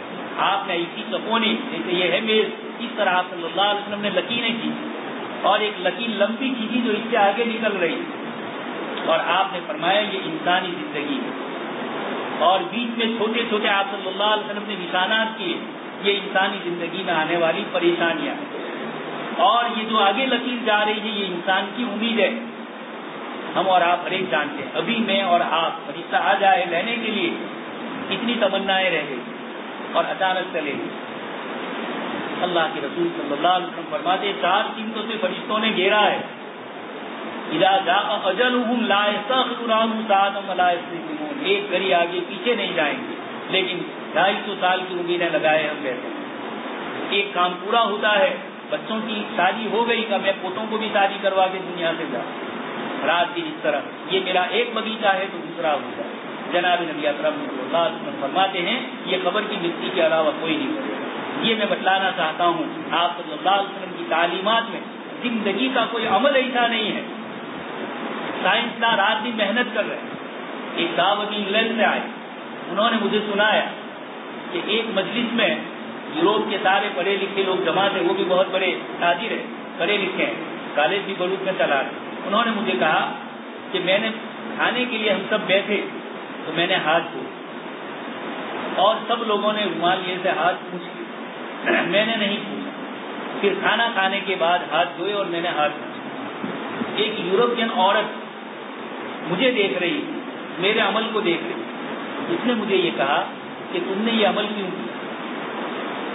یہ کہہ رہے ہیں کہ میں نے کہا کہ ہمارے حبیب صلی اللہ علیہ وسلم نے ہمیں یہی طریقہ بتلایا کہ کھانے سے پہلے ہاتھ دھو کر پوچھا نہ جائے، اور کھانا کھانے کے بعد ہاتھ دھو کر اس کو دعا یہ سے پوچھا جائے۔ اس نے یہ کہا کہ میں نے چند دن پہلے سائنس کی کتاب میں یہ پڑھا ہے کہ ہاتھ دھونے کے بعد کھانے سے پہلے پوچھا نہ جائے، اس لیے کہ توالیے کے اندر جو جراثیم ہوتے ہیں، جو اندر وائرس ہوتے ہیں بیماریوں کے، یہ آپ کے ہاتھ تک آ جاتے ہیں، اور کھانا کھانے کے بعد پوچھا جائے اس لیے کہ اب اس کے جو وائرس ہیں کھانے کے اس میں سے کوئی رہ گیا تو انسان کو پریشانی ہوگی، تو اس کو عورت نے کہا کہ تمہارے نبی کو 1400 سال پہلے یہ وائرس کا پتہ کیسے چلا؟ تو انہوں نے کہا کہ یہ تو ایک چھوٹی سی سنت ہے میرے نبی کی، آقا مدنی صلی اللہ علیہ وسلم کی تمام سنتوں کا یہ حال ہے۔ لیکن دوستو، محبت کی دنیا نفع نہیں دیتی، اس لیے دنیاوی نفع کے اعتبار سے آپ صلی اللہ علیہ وسلم کی سنتوں پر عمل نہ کیا جائے۔ یہ مشکات کے مصنف ہمیں کہہ رہے ہیں کہ ایک آدمی ہجرت کر رہا ہے اور ایک عورت سے شادی کی نیت، اس کی نیت کو پسند نہیں کیا، اور ایک آدمی ہے جو محض اللہ کو راضی کرنے کے لیے اپنا عمل کر رہا ہے، رات کی تنہائی میں بھی وہ عمل کرے گا، اللہ پاک اس کے عمل کو دنیا کے سامنے کھول دے۔ اور ایک آدمی دکھلاوے کے لیے کر رہا ہے، لوگوں کے سامنے کرے گا لیکن لوگ اس کو اچھا نہیں سمجھیں گے. اللہ پاک لوگوں کے دلوں میں اس کی وہ قدر اور منزلت نہیں رکھی. یہ عجیب چیز ہے.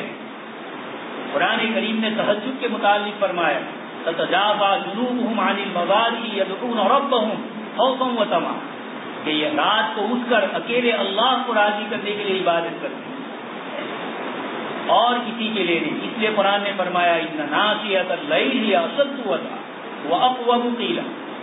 رات کو سو گیا ہے, دنیا اور دنیا کے جھمیلے اور سارے تار جو دماغ میں لگے ہوئے تھے دنیا والے وہ سب نکل چکے ہیں نیند.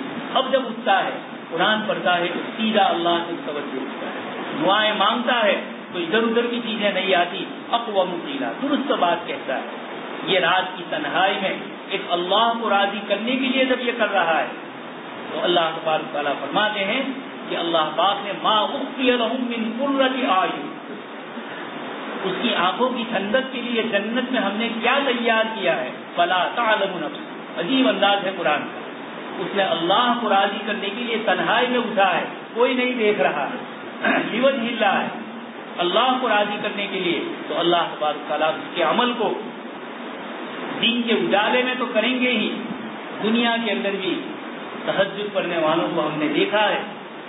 حضرت ہمارے شیخ الحدیث صاحب اور حضرت مولانا عبد الحنان صاحب کو سفر میں نے دیکھا, لمبا سفر ہے, تہجد کے پابند ہے مکمل, جہاں بیٹھے فوراً نیند آ جائے. یہ تہجد کی برکت تھی کہ رات کی نیند ختم ہو جاتی تھی دن میں یا رات کے کسی بھی وقت بیٹھے ہیں گاڑی میں نیند آ جائے. حضرت مدنی رحمۃ اللہ علیہ کے متعلق سنا ہے کہ ریلوے اسٹیشن پر گاڑی کو آنے میں 10 منٹ کا دیر, حضرت فرماتے ہیں میں تھوڑا آرام, 10 منٹ میں خطرہ دے کی نیند آ جائے. کیوں؟ ان کو اللہ پاک رات کے اٹھنے سے انہوں کو جو بیداری ہوئی ہے اللہ پاک نے یہ برکتیں دی, اور ہم ہے نیند نہیں آ رہی ہے, کروٹیں بدل رہے ہیں, تہجد کا وقت ہے لیکن شیطان اٹھنے کی توفیق نہیں دے رہا. نم کنومتی عروج تھپکیاں لے رہے ہیں اور شیطان سلا رہا ہے. دوستو یہ عجیب و غریب معاملہ اللہ پاک کی اخلاص والا ہے. دنیا میں ہی دے دیتے ہیں اور جنت میں کیا دیں گے؟ اللہ پاک کیا فرما رہے ہیں فلا تعلم نفس. یہ آیت ہمیں بتلا دی ہے کہ اخلاص اور للہیت کی بنیاد پر جب کوئی کام کیا جاتا ہے اللہ پاک اس کو ہمیشہ باقی رکھتے ہیں. دارالعلوم دیوبند کی بنیاد اخلاص کے ساتھ تھی. اللہ کے بندوں نے جہاد کیا لیکن انگریز کے مقابلے کے اندر اللہ پاک کا نظام تھا. اللہ پاک اس ملک کو علم سے بڑھنا چاہتے تھے, قرآن اور حدیث کے علوم سے مالا مال کرنا چاہتے تھے, تو شاملی کے میدان میں شکست دی. 1857 کی جنگ میں ہار گئے اور حضرت نانوتوی نے دیکھا کہ اب اس طرح مقابلہ نہیں کر سکتے تو آپ نے رخ موڑ دیا اور امت کو تعلیم کے میدان پر لیا. اس وقت ہندوستان میں 4 لاکھ مکاتب اور مدارس دینی موجود ہے. یہ سب برکتیں ہیں ان علماء ربانی کی. آج جو میں اور آپ یہاں بیٹھے ہیں ان کی قربانی اور کتنے علماء کی تسلسل کے ساتھ 150 سال سے یہ مدارس قائم ہے مسلسل, اور ایک کے بعد ایک عالم محنت کرتا ہے. کس نے کیسی محنت کی میں اور آپ نہیں جانتے. کتنے اللہ کے بندے ہیں جنہوں نے بھوکے پیاسے رہ کر دین کے لیے خدمتیں کی. جناب نبی اکرم صلی اللہ علیہ وسلم کی سنتوں کو قائم کرنے کے لیے اپنے علاقے سے اللہ کے رسول کو سب سے زیادہ جو دشمنی ہے یہ دوسروں کے طریقے سے ہے. من احدث فی امرنا ھذا ما لیس منا فهو رد. اس دین میں آقا مدنی صلی اللہ علیہ وسلم کے طریقے کو چھوڑ کر اور دوسرے طریقے جو بھی آئیں گے انسانوں کی طرف سے, کسی سماج کی طرف سے, کسی کے اپنی طرف سے گڑے ہوئے, آپ صلی اللہ علیہ وسلم نے سکہ لگا دیا فهو رد. یہ قابل اعتبار نہیں. صحابی رضی اللہ تعالیٰ عنہ اپنی بیوی اور بچوں کو کتلا رہے ہیں کہ رسول اللہ صلی اللہ علیہ وسلم کے مہمان ہمارے گھر آئے, کھانا ہے نہیں. بیوی نے کہا بچوں کے لیے تھوڑا سا ہے, کہا ان کو کسی طرح سلا دو. سلا دیا گیا اور میاں بیوی نے بھوکے پیاسے رات گزاری, بچوں نے بھوکے پیاسے رات گزاری. صبح میں صحابی اللہ کے رسول صلی اللہ علیہ وسلم کی مجلس میں جاتے ہیں اور آقا مدنی صلی اللہ علیہ وسلم پر آیت نازل ہوتی ہے یؤثرون علی انفسہم ولو کان بہم خصاصہ. یہ اللہ کے لیے اپنے اوپر دوسروں کو ترجیح دیتے ہیں چاہے خود بھوکے پیاسے رہے. اور دوسری ایک آیت میں فرمایا انما نطعمکم لوجہ اللہ لا نرید منہم جزاء ولا شکر. میرے عزیز طلبہ, یہ آیت اور یہ روایت جو پڑھی گئی مجھے اور آپ کو یہ کہہ رہی ہے کہ جب بالغ ہونے کے بعد دین کا کام کریں گے تو دنیا تو آئے گی ہی، یہ اللہ پاک کا نظام ہے۔ اپنے آپ کی نیتوں کو درست کرتے ہوئے محض یہ نیت کرے کہ جناب نبی اکرم صلی اللہ علیہ وسلم کی سنتوں کو میں جس دیہات میں جاؤں آپ صلی اللہ علیہ وسلم کے طریقوں کو لوگوں میں رائج، لوگوں کے چہرے جناب نبی اکرم صلی اللہ علیہ وسلم کی سنت والے ہو گئے۔ اگر آپ نے یہ کیا تو انشاءاللہ یہ روایت کہتی ہے ومن کانت ہجرتہ، ہجرت کے بہت سارے معنی ہیں، ایک معنی ہجرت کا یہ بھی ہے الہجرت من ہاجر ما نہی اللہ عنہ، اللہ پاک نے جن چیزوں سے منع کیا ہم ان چیزوں سے رک جائے۔ میں نے آپ کے سامنے آیت پڑھی ما آتاکم الرسول فخذوا، جو بات اللہ کے رسول نے اس کو پکڑو، اور جن باتوں سے اللہ کے رسول نے منع کیا اس کو چھوڑ دو۔ یہ ہے آقا مدنی صلی اللہ علیہ وسلم کا طریقہ، اور آپ جہاد میں جا کر اس کی کوشش کریں، لیکن پیار محبت سے سمجھائیں گے۔ فقولا لہ قولا لینا، فرعون کے دربار میں موسیٰ علیہ السلام جا رہے، انا ربکم الاعلیٰ کا دعویٰ کرنے والے، لیکن موسیٰ علیہ السلام کو فرمایا جا رہا ہے فقولا لہ قولا لینا۔ یہ جو کچھ علماء کرام کی اتنی بڑی ٹیم قسمیں تیار ہوئی اور اس مدرسے نے بنیادی کام کیا، دوستوں اور بزرگوں، یہ ان کے بانیوں کا اخلاص اور آپ کے اساتذہ کرام کا اخلاص تھا کہ جن کی برکتوں سے آج آپ کے علاقے میں اتنے علماء کرام کی تعداد اتنی بڑی کثیر تعداد کے اندر جمع ہو گئی، یہ اللہ تبارک تعالیٰ کا احسان۔ یاد رکھیے بہت سے لوگ بلوچ ضلع اور سورت ضلع میں آتے ہیں دوسرے صوبوں سے، اور وہ مدرسوں کی عمارتوں کو دیکھ کر کئی مرتبہ کچھ لوگوں نے مجھے کہا ہمیں مدرسہ بنانا ہے آپ کے مدرسے سے۔ میں نے کہا تعمیر کے اعتبار سے یا تعلیم کے؟ وہ بیچاروں کی نظر یہی ہوتی ہے کہ تعمیر ہو جائے تاکہ سہولیات ہو۔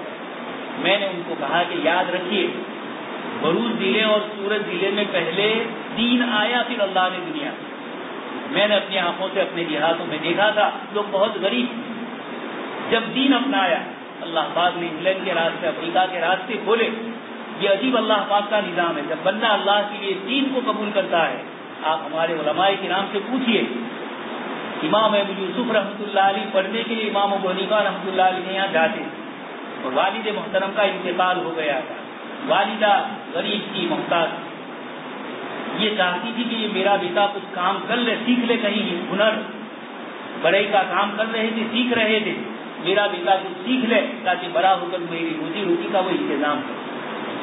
یہ راستے میں امام ابو حنیفہ رحمۃ اللہ علیہ کے سبق میں چلے گئے، ادھر بڑھئی کے یہاں نہیں گئے، اس نے شکایت کی، والدہ کو پتا چلا کہ امام ابو حنیفہ رحمۃ اللہ علیہ کی مجلس میں ہے، دوڑتی ہوئی گئی اور یہ کہا تمہیں کیا ہے، تم تو بڑے تاجر ہو، یہ میرا بچہ اکیلا ہے، اس کا باپ نہیں ہے، یہ میری روزی کا اور مستقبل کا ذمہ دار ہے، اور تم نے اس کو یہااں اپنے پاس بٹھا رکھا ہے، یہ ایک چیز سیکھنے جاتا ہے، سیکھے گا تو مجھے کچھ دنیا ملے گی۔ امام ابو حنیفہ رحمۃ اللہ علیہ نے اس دوستی کو کہا، بوڑھی ماں کو کہا، تیرا بیٹا بادشاہ کے ساتھ بیٹھ کر مغز اور بادام کا حلوہ کھائے۔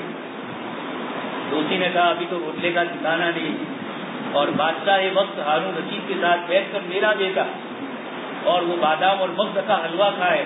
کہا کہ پاگل ہو گئے ہو، خود تو پاگل ہو، مجھے بھی پاگل سمجھ رہے ہو۔ امام صاحب مالدار نے کہا تمہارا بچہ کما کر کتنے پیسے لائے گا؟ کہا اتنے، کا روزانہ تمہیں ملتے رہے۔ امام صاحب نے پوری زندگی انتظام کیا، اور وہ امام ابو یوسف رحمۃ اللہ علیہ بڑے ہوئے، پوری عالم اسلام کے قاضی القضات ہوئے، ہند سے لے کر موروکو تک، جیسے میں نے آپ کو کہا ہارون رشید کے دربار میں، اور چائنا سے لے کر افریقہ تک اتنے لمبے علاقے کا قاضی القضات۔ بادشاہ وقت نے ایک مرتبہ کچھ کھانے کی چیز آئی، حضرت امام ابو یوسف رحمۃ اللہ علیہ کے حوالے کی کہ کھائیے۔ امام ابو یوسف رحمۃ اللہ علیہ نے فرمایا بڑی لذیذ چیز ہے، یہ کیا ہے؟ ہارون رشید نے کہا یہ مغز اور بادام کا حلوہ ہے، جو مجھے بھی روزانہ نہیں ملتا ہے۔ بادشاہ وقت خلیفۃ المسلمین یہ کہہ رہے، امام ابو یوسف رحمۃ اللہ علیہ رونے لگے۔ ہارون رشید نے کہا کہ اتنی قیمتی چیز مل رہی ہے اور آپ رو رہے ہیں۔ فرمایا اس کا ترجمہ میں کر رہا ہوں، قلندر ہر کے گوید دیدہ، وہ ابو حنیفہ بڑھا قلندر تھا، اس نے ایک بات مجھے کہی تھی، آج وہ عملاً صادق ہو رہی ہے۔ جب میں بھوکا پیاسا تھا، جب میرے پاس پہننے کے کپڑے نہیں تھے، میری والدہ کی روزی روٹی کا انتظام نہیں تھا، اور اس وقت انہوں نے کہا کہ اگر اپنے بیٹے کو دین کا علم سکھلاؤ گے تو کل بادشاہ وقت کے ساتھ تمہارا بیٹا اس طرح کھائے گا۔ آج مجھے وہ منظر یاد آ رہا ہے، میری بوڑھی ماں امام ابو حنیفہ کی درگاہ میں آئی تھی اور اس وقت امام ابو حنیفہ نے یہ جملہ کہا۔ اس لیے دوست اور بزرگوں، یہ روایت ہمیں کہہ رہی ہے جتنا اخلاص ہوگا اللہ کے دین کے لیے، اللہ پاک اتنا ہی چمکائیں، اور جہاں دکھلاوا آ گیا برکتیں نہیں آتی۔ اس لیے یہ روایت ہمیں کہتی ہے جناب نبی اکرم صلی اللہ علیہ وسلم کی، یہ روایت نہیں ہے، یہ دین کے بنیادی اصولوں میں سے ایک اصول ہے۔ اس لیے مشکات کے مصنف بھی اور امام بخاری بھی اس روایت کو پہلے لائے، اور اصل جو دین کی بات ہے وہ حدیث جبرائیل میں اس کے بعد آ گئی۔ دوسرے نمبر کی جو روایت ہے پورا دین اس کے اندر آ گیا۔ اس لیے اللہ تبارک و تعالیٰ آپ کی اس جلسے کو کامیاب فرمائے، اور حدیث شریف کے درس کو قد کے صرف ایک مدرسے میں نہیں، اللہ پاک ہر شہر شہر مدارس اسلامیہ قائم فرمائے۔ دنیا میں یونیورسٹیاں بہت ہے، کالج بہت ہے، ایک کالج اور دوسری کالج سامنے ہوتی ہے، وہاں اشکال نہیں ہوتا، اور دو مدرسے آمنے سامنے ہوتے ہیں اشکال۔ دوستوں اور بزرگوں، دہلی شہر میں 600 دار، ہمارا احمد آباد شہر جس کے اندر 400 مدرسے، ابھی بھی جو بڑی بڑی مسجدیں ہیں، شاہ عالم کی مسجد، خانپور کی مسجد، شاہ ولی الدین علوی سوئے ہوئے ہیں، حضرت شاہ عالم رحمۃ اللہ علیہ سوئے ہوئے ہیں۔ شاہ عالم رحمۃ اللہ علیہ کے خاندان میں پوری 12 باپ اور بیٹے، پوری پشتیں 12، سب کی سب قراءت سبع عشرہ کی مائی۔ اللہ پاک نے اس طریقے سے اس خاندان کو نوازا۔ شیخ عبد الملک بلبانی رحمۃ اللہ علیہ عباسی، بخاری شریف کے حافظ، بخاری شریف پڑھاتے تھے تو معنی سے ہی پڑھاتے۔ کل ایک صاحب کا احمد آباد سے فون آیا، بڑی عمر کے بزرگ ہے، اسی خاندان کے، عباسی خاندان۔ انہوں نے کہا میرا پوتا الفضل سے فارغ ہوا ہے اور آپ کے مدرسے میں افتاء کرنا چاہتا ہے۔ میں نے ان سے کہا کہ حضرت 26 بچے داخل ہو چکے ہیں امتحان دے کر افتاء میں، اور 14 داخل کرنے سے 26 ہو گئے، لیکن چونکہ آپ اس خاندان کے ہیں جس نے ہمیں علم حدیث دیا ہے، اس لیے جگہ نہیں ہوگی تو میں اپنی طرف سے پڑھاؤں گا، لیکن آپ کے پوتے کو ضرور داخل کروں۔ انہوں نے علماء محدثین گجرات پر کتاب لکھی ہے، عباسی صاحب، یہ حضرت عباس کے خاندان کے ہیں، اور یہ حضرات یمن سے آئے تھے اور گجرات میں انہوں نے علم حدیث کو پڑھا۔ یہ ایسے محدثین کی سرزمین آپ کی بھی ہے۔ آپ بچی صاحب پاکستان کے بڑے لکھنے والے ہیں، محقق بھی ہے، اور علم حدیث پر بھی بہت کام کیا۔ انہوں نے سندھ کے بڑے بڑے علماء، بر صغیر میں اسلام کے اولین نقوش، یہ کتاب لکھی ہے، اور اسی طریقے سے رجال الہندی و سندھ عربی میں کتاب ہے، حضرت مولانا قاضی حسن مبارک پوری صاحب رحمۃ اللہ علیہ، سندھ اور ہند کے محدثین کا انہوں نے پورا تذکرہ کیا۔ اس لیے علم حدیث کا یہاں آغاز یہ کوئی نئی چیز نہیں ہے آپ کے لیے، یہ تو ایک چیز ہوئی ہوئی تھی۔ اللہ پاک نے ان بانیوں کے اور بانیوں کے صاحبزادے اور ان علماء کرام کے صدقے میں پھر اس علاقے میں اللہ پاک نے حدیث شریف کا نور روشن کیا۔ حضرت شاہ ولی اللہ رحمۃ اللہ علیہ فرماتے ہیں اپنے مکاشفات میں کہ میں نے یہ دیکھا کہ جناب نبی اکرم صلی اللہ علیہ وسلم کے روضے اقدس سے نور کی کرنیں پھیل رہی ہے اور محدثین کے سینوں پہ جا کے لگ رہی ہے۔ حدیث نبوی کا جو نور ہے، مشکات نبوت، یہ جو چراغ ہے، یہ جناب نبی اکرم صلی اللہ علیہ وسلم کی قرآنیت اور آپ کے احادیث مبارکہ۔ دوستوں اور بزرگوں، اللہ پاک نے اتنی برکت والی یہ سعادت ہمیں نصیب فرمائی، ہم اس کی قدر کریں اور زندگی میں حضور کی سنتوں کو عمل میں لانے کی کوشش کریں۔ سب سے بڑی چیز ہے علم نہیں، علم تو دنیا میں لوگوں کے پاس بہت ہے۔ حضرت مولانا علی میاں صاحب فرماتے ہیں میرے دیکھے ہوئے ہیں مشرق و مغرب کے میں خان، مشرق اور مغرب کے مختلف علاقوں میں پہنچا ہوں، قدر اگر ہے تو اہل اللہ کی ہے، صاحب دل کی قدر ہے، از دل خیزت بر دل ریزت، جو لوگ دل سے بات کرتے ہیں اور دل پر اثر کرتے ہیں، ایسے لوگوں کی ضرورت ہے، اور یہ آتا ہے جناب نبی اکرم صلی اللہ علیہ وسلم کے طریقوں سے۔ اللہ پاک ہم سب کو آپ صلی اللہ علیہ وسلم کے طریقوں پر عمل کرنے کی توفیق نصیب فرمائے۔ آمین۔ وآخر دعوانا الحمدللہ۔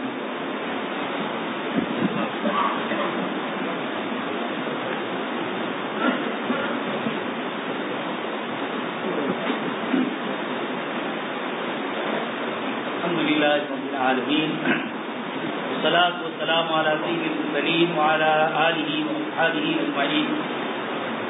اللهم يا رب صل وسلم دائما أبدا على حبيبك خير الخلق كلهم. اللهم يا رب صل وسلم دائما أبدا على حبيبك خير الخلق كلهم. ربنا آتنا في الدنيا حسنة وفي الآخرة حسنة وقنا عذاب النار. ربنا آتنا في الدنيا حسنة وفي الآخرة حسنة وقنا عذاب النار. اللهم اغفر لنا ذنوبنا وإسرافنا في أمرنا وثبت أقدامنا وانصرنا على القوم الكافرين. اللهم إنا نسألك التقى والهدى والعفاف والغنى. اللهم إنا نسألك العفو والعافية والمعافاة في الدنيا والآخرة. رب زدني علما رب زدني علما رب زدنی علما. اے مولا کریم سب کے گناہوں کو معاف کر. مولا کریم اتنی مقدس اور عظمت والی نسبت لے کر ہم یہاں بیٹھے ہو. مولا کریم آپ کے کلام کی تشریح آپ کے نبی کا کلام. اے مولا کریم ثم ان علینا بیان اور واما بنعمت ربک فحدث. آپ نے فرمایا یہ آپ کی نعمت ہے. ہمارے ہاتھ گندے ہیں, ہماری زبانیں گندی ہیں, ہماری سوچ و فکر گندی ہے, ہمارا کھایا ہوا لقمہ گندا ہے, بنا ہوا خون بھی گندا ہے. یہ مولا کریم کہاں آپ کی ذات عالی, کہاں عزیز الغفار, کہاں قہار, اور کہاں آپ کی ارحم الراحمین, کہاں آپ کی ذوالقدس اور ذوالفضل العظیم کی صفت. اور یہ مولا کریم گندے لوگ آپ نے ہمیں اپنے حبیب پاک صلی اللہ علیہ وسلم کے صدقے میں ایسی مجلسوں میں حاضری کی توفیق نصیب فرمائے. مولا کریم اپنے حبیب پاک صلی اللہ علیہ وسلم کی احادیث مبارکہ ہماری زبانوں پر جاری رہی. جن زبانوں نے غیبتیں کی ہیں, جنہوں نے لوگوں کو زبان سے ستایا ہے, جن زبانوں سے ہم نے کتنی لوگوں کو تکلیف دی ہے, ہمارے نام اعمال میں ہماری زبان کے ذریعے کتنی چیزیں گندی جمع ہوئی ہیں. اے مولا کریم خلیفۃ المسلمین خلیفۃ الرسول ابو بکر صدیق رضی اللہ تعالیٰ عنہ اپنی زبان پکڑ کر کہتے تھے اسی نے مجھے پریشانی میں ڈالا ہے, اسی نے مجھے تکلیف میں ڈالا ہے, جبکہ ان کے لیے جنت کے ہاتھوں دروازے کھلنے کی بشارت آقا مدنی صلی اللہ علیہ وسلم نے دی. اے مولا کریم اس بابرکت مجلس کے ہم لائق نہیں, لیکن یہ کلام آپ کے نبی کا ہے اور یہ آپ کا نبی کا کلام آپ کے کلام کی تشریح ہے. مولا کریم وما ينطق عن الهوى ان هو الا وحی یوحى. یہ آپ کی وحی کا کلام. روئے زمین پر جتنی چیزیں ہیں یہ سب کی سب فانی ہے, اور آپ کا کلام کلام اللہ غیر مخلوق. آپ کی وحی یہ ہمیشہ باقی رہنے ہے. آپ نے ایسے نبی بھیجے جنہوں نے زندگی کے ہر عمل کو ہمیں بتایا. پیشاب کس طریقے سے کیا جائے, استنجا کس طرح کیا جائے, وضو کس طرح کیا جائے, غسل کس طرح کیا جائے. اے مولا کریم ایک باپ مشفق اپنے بیٹے کو جس طریقے سے ایک ایک چیز سکھلاتے تھے, جناب نبی اکرم صلی اللہ علیہ وسلم نے اپنی امت کو کوئی چیز چھوڑی نہیں. آپ نے فرمایا میں نے تمہارے لیے دین مکمل کر کے چھوڑا, کوئی چیز اس کے اندر باقی نہیں رکھی. الدین الحنفیۃ السمحاء. آپ نے ایسا دین ہمارے لیے چھوڑا جس دین کے لیے عمل کرنے کے لیے اب ہمیں کسی اور کی ضرورت نہیں. مولا یہ انتہائی ناشکری ہوگی کہ آقا مدنی صلی اللہ علیہ وسلم کے طریقوں کو چھوڑ کر آقا کو تکلیف دینے والے, آقا سے دشمنی رکھنے والے لوگوں کے طریقوں کو ہم اپنائیں. ہم اپنی زندگی کے بال اور اپنی زندگی کی جسم کے لباس کو آقا مدنی صلی اللہ علیہ وسلم کے طریقوں سے چھوڑ کر آقا کے دشمنی کے طریقوں پر چلیں. کہ مولا کریم کل قیامت کے دن قبر میں ہی پوچھ لیا جب سوال ہوگا کہ یہ شخص کون ہے, آقا مدنی صلی اللہ علیہ وسلم کا جواب ہم کیسے دے سکیں گے اگر ہماری زندگیوں میں آقا مدنی کی سنتیں نہیں. اس لیے مولا کریم ہم چاہے نہ چاہے ہم کمزور ہیں, ہم توبہ کرتے ہیں اور پھر توڑ دیتے ہیں. آپ کے ایک بندے مولانا روم فرماتے ہیں صد بار گر توبہ شکنی باز آ کی درگاہ ماں درگاہ نا امیدی. کہ تو نے اگر 100 مرتبہ بھی گناہ کر کے توبہ کو توڑ دیا ہے, توبہ کی اور پھر گناہ کیا ہے, تب بھی آجا. اے میرے بندو الذین اسرفوا علی انفسہم لا تقنطوا من رحمت اللہ. آپ نے فرمایا کہ میری رحمت سے مایوس نہیں ہو. مولا آپ کی ظاہری رحمت سے بھی ہم مایوس نہیں ہوتے. بارش جس کی ضرورت ہے اور ہمارے کاشتکار بھائی کے انتظار میں. حضرت عمر بن خطاب رضی اللہ تعالیٰ عنہ کے پاس ایک شخص آیا اور اس نے کہا کہ کھیتی باڑی پکنے کی اور کھیتی باڑی کے دن آ چکے ہیں لیکن بارش نہیں. لوگ نا امید ہو رہے ہیں, مایوس ہو رہے ہیں. امیر المؤمنین حضرت عمر بن خطاب نے فرمایا کہ اب اللہ پاک کی طرف سے بارش ہوگی. قرآن کریم میں فرمایا ہے کہ جب بندے قنطوا نا امید ہو جاتے ہیں, من بعد ما قنطوا, جب بندے نا امید ہو جاتے ہیں اللہ پاک کی طرف سے رحمت کی بارش ہوتی ہے. مولا کریم ہم ظاہری بارش کے بھی محتاج ہیں اور باطنی رحمت والی سنت والی بارش کے بھی محتاج ہیں. مولا ہماری زندگیوں میں بہت کھایا پیا دشمنوں کے طریقے پر, بہت رہے سہے آپ صلی اللہ علیہ وسلم کی سنتوں پر اسطورے چلائے, کینکریاں چلائی, لیکن مولا قبر میں جب آپ صلی اللہ علیہ وسلم کے متعلق پوچھا جائے اور آپ یہ کہہ دیں گے کہ یہ میرا نہیں, یہ میرے طریقے والا نہیں. اور اسی طریقے سے پل صراط کے اوپر حوض کوثر پر جب آپ کی طرف سے یہ کہا جائے گا کہ آپ نہیں جانتے ہیں, آپ صلی اللہ علیہ وسلم کو کہا جائے گا احدثوا بعد, انہوں نے آپ کے بعد دین میں نئی نئی چیزیں ایجاد کی, تو آقا مدنی بھی فرمائیں گے سحقن سحقن. مولا کریم ہماری اس کی عبادت فرمائے, مولا اخلاص الالہیت عطا فرمائے. ہم بندے ہیں, ہماری نیتیں گندی ہیں, ہماری سوچ گندی ہے. تھوڑی تھوڑی دیر کے بعد شیطان وسوسہ ڈالتا ہے, کسی اچھے کام میں اچھی نیت کرتے ہیں لیکن اس میں شیطان اور ریاکاری اور دکھلاوا آ جاتا ہے. ہم یہ چاہتے ہیں کہ لوگ ہمارے عمل کو دیکھیں. یہ مولا کریم آقا مدنی صلی اللہ علیہ وسلم کی اس روایت میں زندگی میں ہمیں بتلایا کہ اللہ کو راضی کرنے کے لیے مخلصین لہ الدین, اللہ ہی کے لیے اخلاص کے ساتھ عمل کرو. پوری صورت آپ نے نازل فرمائی اور سورہ زمر میں آپ نے شروع ہی فرمایا مخلصا لہ الدین. اے مولا کریم ہمیں اخلاص کی توفیق دے. ہمارے اساتذہ کرام جو اس کتاب کو پڑھانے والے ہیں مولا کریم ان کو بھی مشکات المصابیح کو منور فرمائے, طلبہ عزیز کو بھی منور فرمائے. اور ہم جو لوگ آقا مدنی صلی اللہ علیہ وسلم کی نسبت سے حاضر ہوئے ہیں, مولا آپ کے یہاں نسبتوں کی لاج رکھی جاتی ہے, آپ کے یہاں رونے والوں کو پسند کیا جاتا ہے. یہ مولا کریم عظیم نسبت پر ہی ہم لوگ آئے. یہ مولا کریم کل قیامت کے دن یہ کہا جائے کہ کیا لے کر آئے, یہ کہیں گے اعمال تو لے کر نہیں آئے ہیں لیکن اللہ و رسول کی محبت لے کر آئے. آپ کے حبیب نے فرمایا المرء مع من احب, آدمی جس سے محبت کرے گا اس کے ساتھ اٹھایا جائے گا.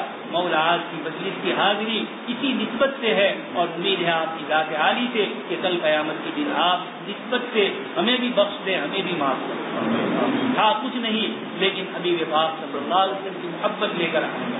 اس محبت کی مولا کریم لاج رکھ کے ہمارے گناہوں کو معاف فرما دیجیے اور آئندہ زندگی کو آقا مدنی صلی اللہ علیہ وسلم کے طریقوں پر گزارنے کی توفیق نصیب فرمائے. اللهم انا نسألك من خير ما سألك منه نبيك وحبيبك محمد صلى الله عليه وسلم ونعوذ بك من شر ما استعاذك منه نبيك وحبيبك محمد صلى الله عليه وسلم.